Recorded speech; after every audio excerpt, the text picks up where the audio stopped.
ദൈവമായ കർത്താവ് നമ്മളെ സഹായിക്കുമാറാതെ. ഇന്ന് രാത്രി കർത്താവിന് രാത്രി സിസ്റ്റർ മേരിയാണ് നമ്മുടെ ലൈനിലുള്ളത്. വയസ്സ് പറയുന്നതുകൊണ്ട് കുഴപ്പമില്ലല്ലോ സിസ്റ്റർ? മേരി അല്ല, ഞാൻ ലീലാമ്മയാ. ഓക്കെ ഓക്കെ, ഞാൻ ഫോണിനകത്തിരിക്കുന്നു സിസ്റ്റർ ലീലാമ്മ. വയസ്സ് പറയുന്നുണ്ട് കുഴപ്പമുണ്ടോ സിസ്റ്റർ? ഒരു കുഴപ്പമില്ല. സിസ്റ്റർ 74 വയസ്സുണ്ട്. എന്തോ ഉത്സാഹം എന്നറിയാമോ? കൺഗ്രാജുലേഷൻ. 74 വയസ്സുണ്ട്. എന്തോ ഉത്സാഹം എന്നറിയാമോ? ഇവിടുന്ന് അകത്ത് ഈ പ്രസംഗങ്ങളിൽ അന്നേരം റെക്കോർഡ് ചെയ്യും. എന്തോ ഉത്സാഹം എന്നറിയാമോ?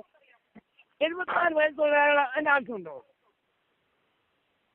മുഴുവൻ റെക്കോർഡ് ചെയ്തത് എനിക്കൂടെ അയച്ചു. ഞാൻ അത് വിശ്വസിച്ചു പോയി.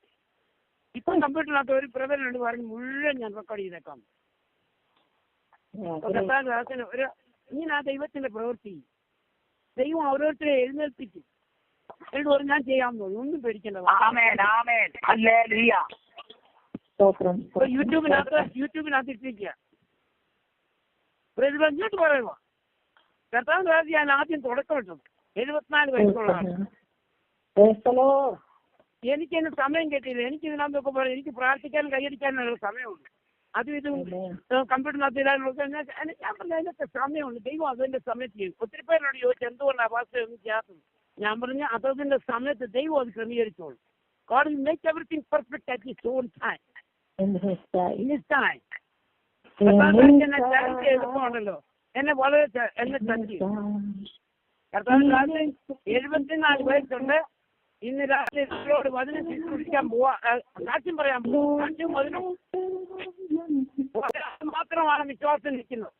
ഒറ്റയൊരാൾ മാത്രം. നിങ്ങളോട് ധൈര്യത്തോടെ ഇനിയും കർത്താവിന്റെ വാക്യം കേട്ടോ. നിങ്ങൾ ധൈര്യത്തോടെ എസ്തേറിനെ രൂത്തിനെ പോലെ എന്റെ ദൈവം നീ എവിടെ മരിച്ചെടുക്കപ്പെടും അവിടെ ഞാൻ മരിച്ചെടുക്കപ്പെടും. നിങ്ങൾ തീരുമാനത്തിനെ നിൽക്കുക. പറയുന്നതിനോട് ഒരു വാക്കുകൾ പറയാം. കൊച്ചുകുഞ്ഞിന്റെ മാമോദീസ നടക്കുക സമുദായത്തിലെ ചർച്ചില് പോയില്ല.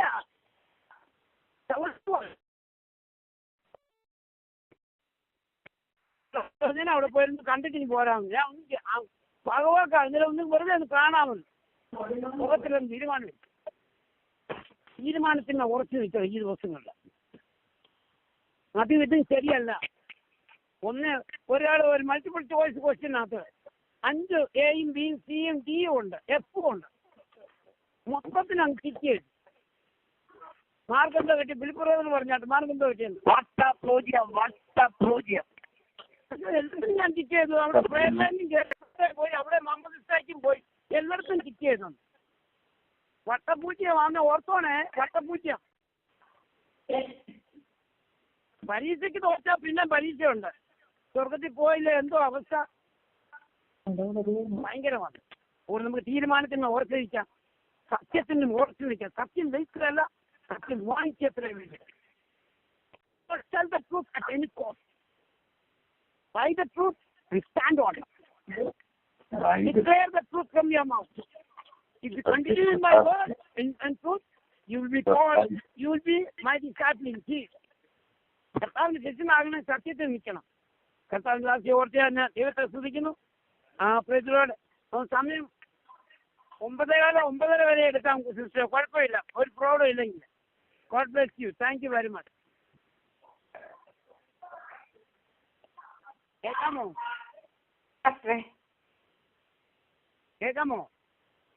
എനിക്ക് കേൾക്കാം. ഓക്കെ, എന്നാ കണ്ടിന്യൂ ചെയ്തോ, കുഴപ്പമില്ല. 9 വരെയാണ് സമയം. ഹല്ലേലൂയ, സ്തോത്രം.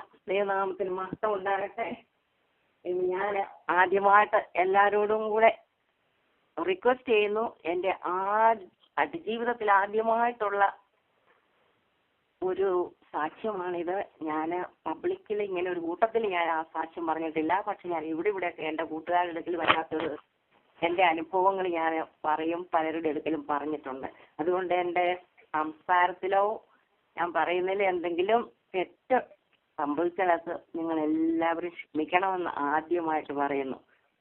കർത്താവിന് മഹത്വം ഉണ്ടാകട്ടെ, ദൈവനാമത്തിന് മഹത്വം ഉണ്ടാകട്ടെ. ഞാൻ പാസ്റ്റർ പറഞ്ഞ പോലെ ചെറുപ്പമല്ല, പ്രായമുള്ള ഒരു വ്യക്തിയാണ്. ഞാൻ വിശ്വാസത്തിലേക്ക് കടന്നു വന്നിട്ട് ഞാൻ ആക്ച്വലി 2011 മെയ് അതിനാണ് ഞാൻ വിശ്വാസ സ്നാനമേറ്റത്. അത് കഴിഞ്ഞിട്ട് ഇപ്പം ഓൾമോസ്റ്റ് 9 വർഷം ആയി ഞാൻ വിശ്വാസത്തിൽ. എന്നിട്ട് അതിന് മുമ്പായിട്ട് എൻ്റെ ജീവിതത്തിൽ പല കാര്യങ്ങളുമൊക്കെ സംഭവിച്ചിട്ടുണ്ട്. അതൊക്കെ ഞാൻ കുറേ പറയാം. അതുകൊണ്ട് കർത്താവിൻ്റെ നാമം മഹത്വപ്പെടട്ടെ. ദൈവനാമത്തിന് ഞാൻ സ്തോത്രം ചെയ്യുവാണ്. ഇത് ഞാൻ ഒരിക്കലും വിചാരിച്ച ഒരു കാര്യമല്ല. ഇങ്ങനെ ഈ ഒരു കൂട്ടായ്മയിൽ, ദൈവത്തിന്റെ ആത്മാവ് നയിക്കപ്പെടുന്ന ഒരു കൂട്ടായ്മയിൽ എന്റെ സാക്ഷ്യം പറയുമെന്ന്. പക്ഷെ അത് കർത്താവിന്റെ ദൈവത്തിന്റെ ഒരു നടത്തിപ്പാണെന്ന് ഞാൻ പൂർണ്ണമായിട്ട് വിശ്വസിക്കുന്നു. ഹല്ലേലൂയ, സ്തോത്രം. ഈ സാക്ഷ്യമായി കടന്നു വരുവാൻ സഹായിച്ച കർത്താവിന്റെ ദാസൻ പാസ്റ്റർ ജോസഫ് മാത്യുവിന്റെ കുടുംബത്തിനും, അതുപോലെ ഈ കൂട്ടായ്മയിലുള്ള ഈ കുടുംബത്തിൽ, ഈ ദൈവീയ കൂട്ടായ്മ കുടുംബത്തിലുള്ള എല്ലാ കർത്തദാസി ദാസന്മാർക്കും അവരുടെ കുടുംബങ്ങൾക്കും കടന്നു വന്നിരിക്കുന്ന ശ്രദ്ധിക്കുന്നുണ്ട്. അവർക്ക് എല്ലാവർക്കും എൻ്റെ സ്നേഹവന്ദനം അറിയിക്കുന്ന എല്ലാവരെയും ദൈവം അനുഗ്രഹിക്കട്ടെ എന്ന് ഞാൻ ആദ്യമായിട്ട് പ്രാർത്ഥിക്കുന്നു. ഞാൻ സ്വല്പമായിട്ട് എൻ്റെ ഒരു സാക്ഷ്യം വചനത്തിലൂടെ സംസാരിച്ച വചനത്തിലൂടെ ഞാൻ വെളിപ്പെടുത്താമെന്ന് ഞാൻ വിശ്വസിക്കുന്നു. എങ്ങനെ തുടങ്ങണമെന്നൊക്കെ ഞാൻ ചിന്തിച്ചു. പക്ഷേ ചുരുക്ക സമയത്തിൽ ഞാൻ എന്നോട് കർത്താവ് ഇടപെട്ട കാര്യങ്ങൾ മാത്രം പറയാനായിട്ട് ഞാൻ ആഗ്രഹിക്കുന്നു. സമയം അല്ല, കർത്താവിൻ സ്തോത്രം. ദൈവമേ, ഞാൻ ഒരു വാക്ക് പ്രാർത്ഥിച്ചിട്ട് നമുക്കിത് ആരംഭിക്കാമെന്ന് ഞാൻ വിശ്വസിക്കുന്നു. അല്ലെങ്കിൽ അതാണ് ഏറ്റവും ഉത്തമം എനിക്ക് തന്നെ തോന്നുന്നു. എന്റെ കർത്താവേ സ്തോത്രം, അപ്പാ പിതാവേ സ്തോത്രം, സ്തോത്രം, സ്തോത്രം. കർത്താവായ യേശുവെ, പരിശുദ്ധ പിതാവ് ദൈവമേ, ഈ ഭാവിയായ അടിയന് കർത്താവ് ഈ അനുഭവത്തിലേക്ക് കടന്നു വന്ന ഈ ദൈവമക്കളുടെ കൂട്ടായ്മയിൽ കടന്നു, കർത്താവ് എന്റെ ഈ സാക്ഷ്യം അപ്പനെ സാക്ഷിക്കുവാനായിട്ട് കർത്താവ് എനിക്ക് ഇട തന്നതിനായിട്ട് ദൈവമേ അങ്ങേക്ക് നന്ദിയോടെ കർത്താവെ, ഒരു യോഗ്യതയുമില്ലാത്ത എന്നെ യോഗ്യതയുള്ളവരാക്കി നിന്റെ മകളാക്കി തീർത്തതിനായിട്ട് കർത്താവെ അങ്ങേക്ക് നന്ദിയോടെ സ്തോത്രം, അപ്പാ സ്തോത്രം, സ്തോത്രം. ഹല്ലേലൂയ കർത്താവെ, ഹല്ലേലൂയ. ഇത് കേൾക്കുമ്പോൾ എൻ്റെ കുടുംബത്തിന് കർത്താവെ, ഇതൊരു പ്രത്യേകിച്ച് എൻ്റെ കുടുംബത്തിന് ഒരു വലിയ ഒരു അനുഗ്രഹമായി തീരുമെന്ന് ഞാൻ പൂർണ്ണമായിട്ട് വിശ്വസിക്കുന്നു. അതുപോലെ അതിലുള്ള കുടുംബങ്ങൾക്കും, ഇത് കേൾക്കുന്ന എല്ലാ കുടുംബങ്ങൾക്കും അനുഗ്രഹമായി തീരുവാൻ ഇതൊരു തുടക്കം കുറിക്കുകയാണ് കർത്താവേ. അപ്പാ ഞാൻ വിശ്വസിക്കുന്നു. ഹല്ലേലൂയ, സ്തോത്രം, സ്തോത്രം. കർത്താവിന്റെ ആത്മാവ് എന്നോട് പറയുന്ന മാത്രം പറയുവാൻ എന്റെ കർത്താവേ സഹായിക്കണം. അപ്പാ സ്തോത്രം, സ്തോത്രം. Hallelujah, hallelujah. അങ്ങയുടെ ആത്മാവ് എന്റെ ഉള്ളിൽ സംസാരിക്കുന്നു.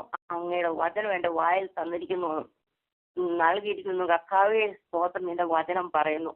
അങ്ങനെ കർത്താവിന്റെ നാമത്തിൽ കർത്താവ് ഞാൻ ഈ കൂട്ടത്തിൽ എൻ്റെ വാക്കുകള്, കർത്താവ് എൻ്റെ സാക്ഷ്യം അവിടുന്ന് എന്നോട് കൽപ്പിച്ചത് ആ വചനം വെച്ചുകൊണ്ട് കർത്താവെ ഞാൻ തുടരുന്നു. കർത്താവെ, അങ്ങയുടെ നാമം മഹത്വപ്പെടട്ടെ.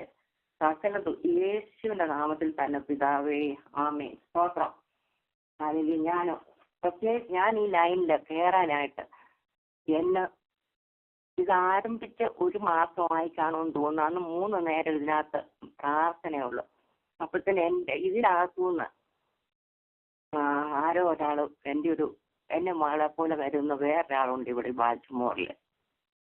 അല്ല, എൻ്റെ മകളായിട്ട് ഞാൻ കരുതുന്ന ആ മോളെന്നെ വിളിച്ചിട്ട് പറയും, ആന്റിക്ക് ആത്മാവിൽ ആരാധിക്കുന്ന കൂട്ടത്തിൽ കയറാനല്ലേ, ആത്മാവിൽ വളരണമെന്നല്ലേ ആന്റിക്ക് താല്പര്യം.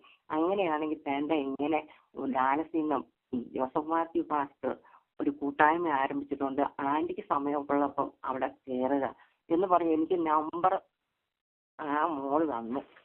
കർത്താവേ, അത് വെച്ചുകൊണ്ട് ഞാൻ ഒരു ദിവസം കയറിയപ്പോൾ ഇത് ഭയങ്കര ആത്മാവിലുള്ള ആരാധന. ഞാൻ കർത്താവേ സ്തോത്രം, ഞാനിത് കുറച്ച് നാളുകളായിട്ട് ആഗ്രഹിക്കുന്നു. എനിക്ക് ആത്മാവിൽ വളരണം, ആത്മീയമായിട്ടുള്ള കൂട്ടായ്മ എനിക്ക് ആവശ്യമാണ്. ഈ പരിശുദ്ധാത്മാവിന്റെ ആ അമിത ബലത്തില് എനിക്ക് ആരാധിച്ച് ദൈവത്തെ സ്തുതിക്കണം.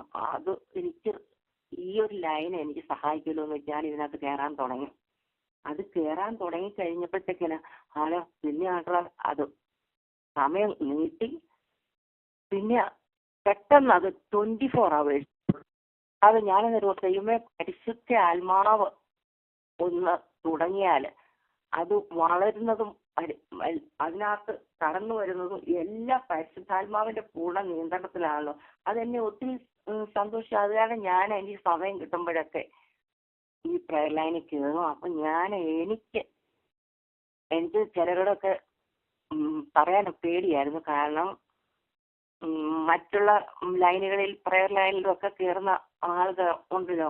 അപ്പൊ അവരോട് പറയാൻ എനിക്ക് സ്വല്പം മടിയുണ്ടായിരുന്നു. പക്ഷേ ഞാൻ 1-2 പേരോട് പറഞ്ഞു, ഇങ്ങനെ ഒരു ലൈനുണ്ട്, നിങ്ങൾക്ക് കയറണമെങ്കിൽ കയറിക്കൂ. നല്ല വചനവും നല്ല ആരാധനയാ.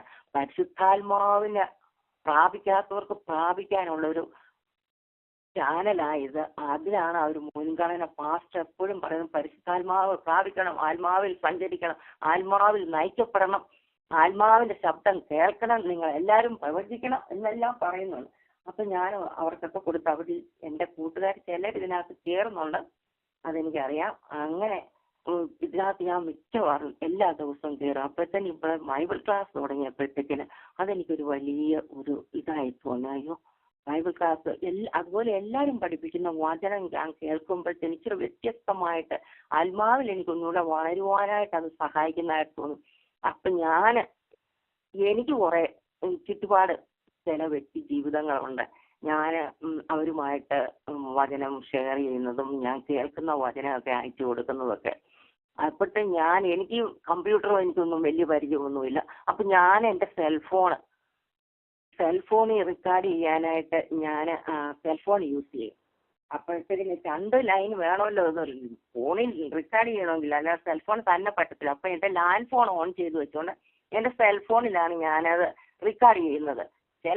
ചിലപ്പോൾ ഒരു കോൾ വന്നെങ്കിൽ സെൽഫോൺ അത് കട്ടായി പോകും പെട്ടെന്ന്. പിന്നെ അത് സൂക്ഷിച്ചില്ലെങ്കിൽ ഉടനെ അത് റീസ്റ്റാർട്ട് ചെയ്യാൻ പറ്റത്തില്ല. അങ്ങനെ ഞാൻ ഈ വചനങ്ങൾ, പ്രത്യേകിച്ച് ഈ ബൈബിൾ സ്റ്റഡിയൊക്കെ ഞാൻ റെക്കോർഡ് ചെയ്തിട്ട് എൻ്റെ കൂട്ടുകാർക്ക് മാത്രമല്ല പല മതത്തിലുള്ളവർ. ഞാൻ യാക്കോബ സമുദായത്തിൽ നിന്ന് കടന്നു വന്നാണ്. ഞാൻ ജനിച്ചത് CSIയിലാണ്. പക്ഷേ ഞാൻ യാക്കോബ സമുദായത്തിലോട്ടാണ് പിന്നീട് വിവാഹം കഴിഞ്ഞ് കടന്നു വന്നത്. അവിടെയുള്ള പലരും ഉണ്ട്. അവർക്കൊക്കെ ഞാൻ ഈ വചനം അയച്ചു കൊടുക്കും. അല്ലാതെ വിശ്വാസികളായവർക്കും അയച്ചു കൊടുക്കും. അവരൊന്നുകൂടെ വചനം പഠിക്കട്ടെന്ന് ഈ ബൈബിൾ സ്റ്റഡിയൊക്കെ. അങ്ങനെ ഒരു ദിവസം ഇതിന്റെ പെട്ടെന്ന് ഈ കഴിഞ്ഞ 2 ആഴ്ച മുമ്പ് എല്ലാരും ഇങ്ങനെ സാക്ഷ്യം പറയുന്നു. ഓരോ സാക്ഷ്യം കേൾക്കുമ്പോൾ എൻ്റെ കർത്താവ്, ഇവരൊക്കെ കടന്നുപോയ പാതകള്, ഇവരൊക്കെ എങ്ങനെ വിശ്വാസി വന്നു, അതുപോലെ കർത്താവ് ഞാനൊരു മഹാപാപിയായി ഞാൻ എങ്ങനെയാ ഈ വിശ്വാസി വന്നു. എന്നോട് കർത്താവിന്റെ ആ സ്നേഹം, കർത്താവിന്റെ ആ ദയ ഒന്നു മാത്രമായിരുന്നല്ലോ ഞാൻ ഈ കൃപയിലേക്ക് കടന്നു വരുവാനായിട്ട്. ആ കൃപ ഒന്ന് മാത്രമാണല്ലോ, കർത്താവിന്റെ ആ സ്നേഹമാണല്ലോ. അപ്പോഴത്തെ അന്ന് വിചാരിച്ചപ്പോഴത്തെ ശീല സിസ്റ്ററില്ല രാവിലെ ആരാധിച്ചേക്ക് 2 ആഴ്ച അതൊന്നും തോന്നിപ്പം രാവിലെ ആരാധിച്ച് ശീല സിസ്റ്റർ വിളിച്ചു പറയുന്നു ഒരു അവസാനം, നമ്മുടെ ആത്മാവ് രക്ഷ പ്രാപിച്ചു എന്ന് വിചാരിച്ച് നടന്നാൽ മാത്രം പോരാ, നമ്മുടെ ദേഹവും ദേഹിയും നമ്മൾ രക്ഷയിലേക്ക് കൊണ്ട് നമ്മൾ ഏത് വിധത്തിലാണ് നമ്മുടെ ശരീരത്തെ അല്ലെങ്കിൽ നമ്മുടെ ദേഹിയെ ഏത് വിധത്തിലാണ് നമ്മൾ സൂക്ഷിക്കേണ്ടത്, അതിന് മുഖ്യ പ്രാധാന്യമുണ്ട്. നമ്മുടെ ദേഹിക്കും ദേഹത്തിനും അതുപോലെ തന്നെ ആത്മാവ്, ഈ 3 നമ്മൾ വീണ്ടെടുക്കപ്പെടണമല്ലോ. അപ്പം നമ്മൾ പല വിധത്തിൽ മൂടി പിടിപ്പിച്ച് മറ്റുള്ളവരുടെ മുമ്പിൽ നമ്മളൊക്കെ നടക്കും. പക്ഷെ മറ്റുള്ളവരോട് പറയുമ്പോൾ നമ്മൾ പെന്തക്കോസ്ത് സമുദായത്തിലാണേലും നമ്മൾ രക്ഷപ്പെട്ടവരാണേലും നമ്മുടെ പുറമെ നമ്മുടെ ശരീരത്തെ ഏതെല്ലാം വിധത്തിൽ നമ്മൾ മൂടി പിടിപ്പിക്കുന്നുണ്ട് എന്നുള്ള ഒരു വിധത്തിൽ അതും നമ്മൾ സൂക്ഷിക്കേണ്ടതാണ്. നമ്മുടെ വ്യക്തിയില് നമ്മുടെ ചിന്താമണ്ഡലത്തില് എന്തൊക്കെ ഉണ്ടെന്നുള്ളത്. അപ്പോഴത്തേക്കും പെട്ടെന്ന് എൻ്റെ ഉള്ളിൽ കാണിക്കുന്നത്, അയ്യോ കർത്താവേ, അത് സിസ്റ്റർ പറഞ്ഞു കഴിഞ്ഞ ഉടനെ എനിക്കൊരു വാക്ക് പറയണമെന്ന് ഞാൻ ട്രൈ ചെയ്തു. പക്ഷേ എല്ലാവരും ഇങ്ങനെ സംസാരിച്ചുകൊണ്ടിരിക്കും. പാസ്റ്റർ പെട്ടെന്ന് അതിനെപ്പറ്റി വചനം പറയും. എനിക്ക് അന്ന് ചാൻസ് കിട്ടില്ല. പിറ്റേ ദിവസം ഞാൻ ഓർത്തു, അയ്യോ ആർക്കെങ്കിലും എന്തെങ്കിലും പ്രയോജനം വല്ലതും കിട്ടിയിട്ടുണ്ടോ എന്ന് പറയണമെന്ന് പല പ്രാവശ്യം ഞാൻ വായി തുറക്കും. അപ്പോഴത്തേക്കിന് കേൾക്കത്തില്ല അങ്ങോട്ട്, പക്ഷെ വേറെ ആരേലും അതിന് എല്ലാം പറഞ്ഞ് അങ്ങ് പോവും. അങ്ങനെ ഇരിക്കുമ്പോഴത്തേക്കിനാണ് കർത്താവ് നമ്മുടെ ജീനി സിസ്റ്റർ ഒരു സാറ്റർഡേ ആണെന്ന് തോന്നുന്നു, ആ ആഴ്ച സാറ്റർഡേ ജീനി സിസ്റ്ററിന്റെ ഈ മെസ്സേജ് കഴിഞ്ഞപ്പോഴത്തേക്കും ജീനി സിസ്റ്ററിന്റെ ഹസ്ബൻഡ് മോന് സ്നാനപ്പെടാൻ പോവാന്ന് പറഞ്ഞു. അപ്പോഴത്തേക്കിന് 12 വർഷം കഴിഞ്ഞു സ്നാനം, ഇങ്ങനെ രക്ഷയിലേക്ക് വരാതെ ഇരിക്കുന്നു. അപ്പം സ്നാനം വന്നു. അപ്പൊ ഞാൻ പെട്ടെന്ന് ഓർത്ത്, കർത്താവ് ഇത് അത് ചിലതൊക്കെ ഞാനങ്ങ് ഏറ്റെടുക്കും. നിങ്ങളൊക്കെ വചനം പറയുമ്പോഴും ഞാനങ്ങ് ആമേൻ പറഞ്ഞ് ഞാനങ്ങ് ഏറ്റെടുക്കും. അപ്പൊ ഞാൻ അന്നേരം മനസ്സിൽ വിചാരിച്ചു, എന്റെ കർത്താവ് 12 വർഷം കാത്തിരുന്നിട്ടല്ലയോ ഭർത്താവും മോന് സ്നാനപ്പെടുന്നു. അപ്പൊ ഞാൻ ഓൾമോസ്റ്റ് 10 വർഷമായി. അപ്പൊ 12 വർഷത്തിന് മുമ്പ് എന്റെ ഭർത്താവും സ്നാനപ്പെടുമായിരിക്കും എന്ന് വിചാരിച്ച് അങ്ങനെ ഇരിക്കുമ്പോഴാണ് ആ മെസ്സേജ് ഞാൻ റെക്കോർഡ് ചെയ്ത്. ഞാൻ ആക്ച്വലി പാസ്റ്ററിന്റെ ശബ്ദം അന്ന് ഞാൻ കേട്ടില്ല. അപ്പൊ ഞാൻ ആ മെസ്സേജ് റെക്കോർഡ് ചെയ്ത് വേറെ പലർക്കും അയച്ചു കൊടുക്കാനാണ് റെക്കോർഡ് ചെയ്തത്. പക്ഷെ പാസ്റ്ററിന് ഞാനത് അയച്ചു കൊടുത്തു. അങ്ങനെ പാസ്റ്റർ അത് കഴിഞ്ഞ സാറ്റർഡേ എന്നെ ഒന്ന് വിളിച്ചു. സിസ്റ്റർ ഇങ്ങനെ എന്നോട് കാര്യങ്ങൾ ചോദിച്ചു. സിസ്റ്റർ ഇത് റെക്കോർഡ് ചെയ്യുന്നുണ്ടോ? ഞാൻ പറഞ്ഞു, ഇങ്ങനെ എൻ്റെ സെൽഫോണിലാണ് റെക്കോർഡ് ചെയ്യുന്നത്. അപ്പം ഞാൻ പറഞ്ഞ ഞാൻ വല്ലപ്പോഴും ഒക്കെ ഇങ്ങനെ മറ്റുള്ളവർക്ക് അയച്ചു കൊടുക്കാൻ, ആ കൂട്ടത്തിൽ ഞാൻ അയച്ചു തന്നേ ഉള്ളൂ എന്ന് പറഞ്ഞു. അപ്പൊ അങ്ങനെ കൊടുത്ത പാസ്റ്റർ എന്നോട് ചോദിച്ചു, സിസ്റ്ററിന്റെ സാക്ഷ്യം ഒന്ന് പറയാമോന്ന്. അപ്പൊ ഞാൻ പറഞ്ഞു, എടുത്തമായി ഞാൻ പറയാം എന്റെ സാക്ഷ്യം, എനിക്കൊരു കുഴപ്പമില്ല, ഞാൻ പറയാമെന്ന് പറഞ്ഞു. കാരണം എനിക്ക് പറയാനുള്ളത് ഷീല സിസ്റ്റർ പറഞ്ഞത് നമ്മുടെ ദേഹം, ദേഹി, ആത്മാവ് ഇതിനെ നമ്മൾ എങ്ങനെ സൂക്ഷിക്കണമെന്നുള്ള അത് എങ്ങനെ വേണമെന്നുള്ള എനിക്ക് ശരിക്കും അത് വചനത്തിൽ കൂടെ എനിക്ക് പിടികിട്ടിയിട്ടുണ്ട്. കാരണം അതെന്നെ ഒത്തിരി സ്ട്രൈക്ക് ചെയ്തൊരു വിഷയമാണ്. കാരണം ഞാൻ പറയും, നമ്മള് ദേഹവും ദേഹിയും ആത്മാവും നമ്മൾ സൂക്ഷിക്കേണ്ടത് വളരെ പ്രാധാന്യം അർഹിച്ച ഒരു കാര്യമാണെന്ന് വചനത്തിൽ കൂടെ പറയുന്നുണ്ട്. നമ്മളത് മനസ്സിലാക്കുന്നില്ല. പക്ഷെ എന്നെ സംബന്ധിച്ച് ചെറിയതായിട്ട് ഞാൻ പെട്ടെന്നൊന്ന് പറഞ്ഞു പോട്ടെ. ഞാൻ വളരെ ആർഭാട ജീവിതത്തിൽ നടന്ന ഒരു വ്യക്തിയാണ്. ദേഹം എത്രമാത്രം സൗന്ദര്യം വർദ്ധിപ്പിക്കാമോ വരെ എൻ്റെ തലമുടി തൊട്ട് എൻ്റെ കാലിൻ്റെ നെയില് വരെ ഓർത്തോണം. എൻ്റെ ദേഹത്ത് അണിയാവുന്ന ആഭരണമെല്ലാം അണിയും. പൊട്ടുകുത്തുവായിരുന്നു. ഇന്നലെ സാക്ഷ്യം കേട്ടപ്പോൾ പൊട്ടിന്റെ കാര്യം പറഞ്ഞു. അതും ഞാനിതെല്ലാം പൊട്ടുകുത്തുമായിരുന്നു, കണ്ണെഴുതുമായിരുന്നു, പുരിയം ചെയ്യുമായിരുന്നു, അതുപോലെ ക്യൂടെക്സ്, നെയിൽസ് എല്ലാം. അതുപോലെ എൻ്റെ സാരിയും ബ്ലൗസും ഒക്കെ എന്ന് പറഞ്ഞാൽ ഇപ്പൊ എനിക്ക് അത് പറയുന്നത് തന്നെ ഷെയിമായിട്ട് തോന്നുന്നു. കാരണം അത്രമാത്രം ഫാഷനായിട്ടായിരുന്നു. ഞാൻ പള്ളിയിൽ പോകുന്നതൊക്കെ ചെറുപ്പക്കാരായിട്ട് പെൺപിള്ളാരെ ആകർഷിക്കുമായിരുന്നു. കാരണം അവരെല്ലാം എൻ്റെ ഫാനായിരുന്നു പറഞ്ഞാൽ മതി. ഞാൻ പള്ളിയിൽ പോകുന്നുണ്ട്, പക്ഷേ എൻ്റെ വസ്ത്രധാരണ എങ്ങനെ വേണമെന്ന് മാച്ചിങ്ങിലൊക്കെ അങ്ങനെ ഒരു പോയ വ്യക്തിയാണ്. പക്ഷേ അത് ഞാൻ പറഞ്ഞതേ ഉള്ളൂ. അത്രമാത്രം അഹങ്കാരത്തില് പാപത്തില് ജീവിച്ച ഒരു വ്യക്തിയായിരുന്നു. പക്ഷെ ആ കാലയളവിലൊക്കെ ആണേലും, ഞാൻ വിവാഹം കഴിച്ചു കഴിഞ്ഞാണേലും, എൻ്റെ ഭർത്താവ് യാക്കോബക്കാരനാണേലും, ഞാൻ ആദ്യമൊക്കെ എനിക്ക് യാക്കോബപ്പള്ളിയിലൊന്നും പോകുന്ന വലിയ ഇഷ്ടമില്ലായിരുന്നു. പക്ഷേ അതിനകത്ത് കയറി കഴിഞ്ഞാൽ ഞാൻ അതിനകത്ത് അലിഞ്ഞു ചേർന്ന് പോയി. ഇത്രമാത്രം വലിയ ആരാധന വേറെ ഒന്നുമില്ലെന്ന് വിചാരിച്ചു. പക്ഷെ അവിടെ പോകുന്നതിലാണേലും മുഖ്യത് എൻ്റെ വസ്ത്രധാരണങ്ങൾ. എൻ്റെ ഭർത്താവാണെങ്കിൽ എനിക്ക് വസ്ത്രം ഞാൻ പോയി തന്നെത്താനെ എനിക്ക് സാരിയും ബ്ലൗസും ഒന്നും വാങ്ങിച്ചാൽ എനിക്ക് അത്ര ഓർക്കുന്നില്ല. എൻ്റെ ഹസ്ബൻഡ് ഇതെല്ലാം വാങ്ങിച്ചു കൊടുത്തായിരുന്നു. നാട്ടിലൊക്കെ പോകുമ്പോഴും എല്ലാം അല്ലാതെ അങ്ങനെ പോയി വന്നപ്പോഴത്തേക്ക് ഞാൻ പറയാമല്ലോ, ഇതൊക്കെ ഉണ്ടെങ്കിൽ ദൈവത്തെ എനിക്കൊരു ഭയമുണ്ടായിരുന്നു. ദൈവത്തെ ഭയം ഉണ്ടെന്ന് പറഞ്ഞാൽ ഞാൻ തെറ്റ് ചെയ്താലും ഒത്തിരി തെറ്റ് ചെയ്തിട്ടുണ്ട് എൻ്റെ ജീവിതത്തിൽ. അപ്പൊ തെറ്റ് ചെയ്താലും എനിക്ക് ഉള്ളിൻ്റെ ഭയമുണ്ട്. ഞാൻ പല ഈ ക്രിസ്തീയമായിട്ടുള്ള പുസ്തകങ്ങൾ, നോവലുകൾ അതൊക്കെ വായിക്കും.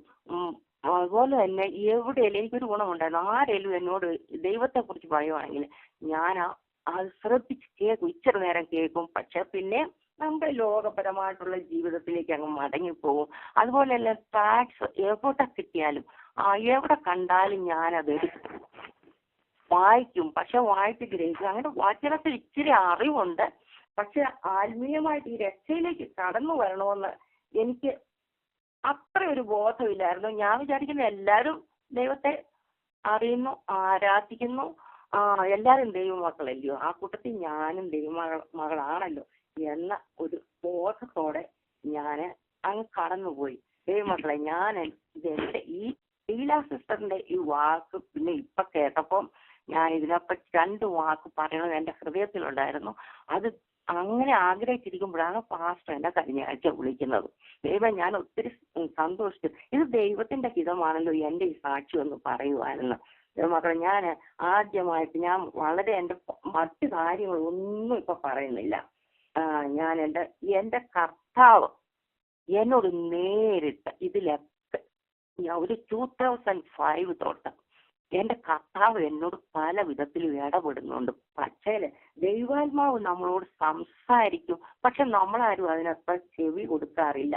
നമ്മൾ പലതും നമ്മുടെ ഇതിലങ്ങ് കടന്നു പോകും. 2005 തൊട്ട് കർത്താവിന്റെ ആത്മാവ് എന്നോട് ഇടയ്ക്കിടയ്ക്ക് പലതും സംസാരിക്കുന്നുണ്ട്. അവസാനം 2007 അവസാനം 8 ആരംഭത്തില് എനിക്ക് നാട്ടിൽ പോകേണ്ട ഒരവസ്ഥ ഉണ്ടായിരുന്നു. അത് എൻ്റെ ഹസ്ബൻഡിന്റെ ബ്രദറിന്റെയും മൂത്ത ബ്രദറിന്റെയും ഫാദറിന്റെയും മദറിന്റെയും ആവശ്യത്തിലേക്കായിരുന്നു ഞങ്ങൾ രണ്ടും കൂടെ പോയത്.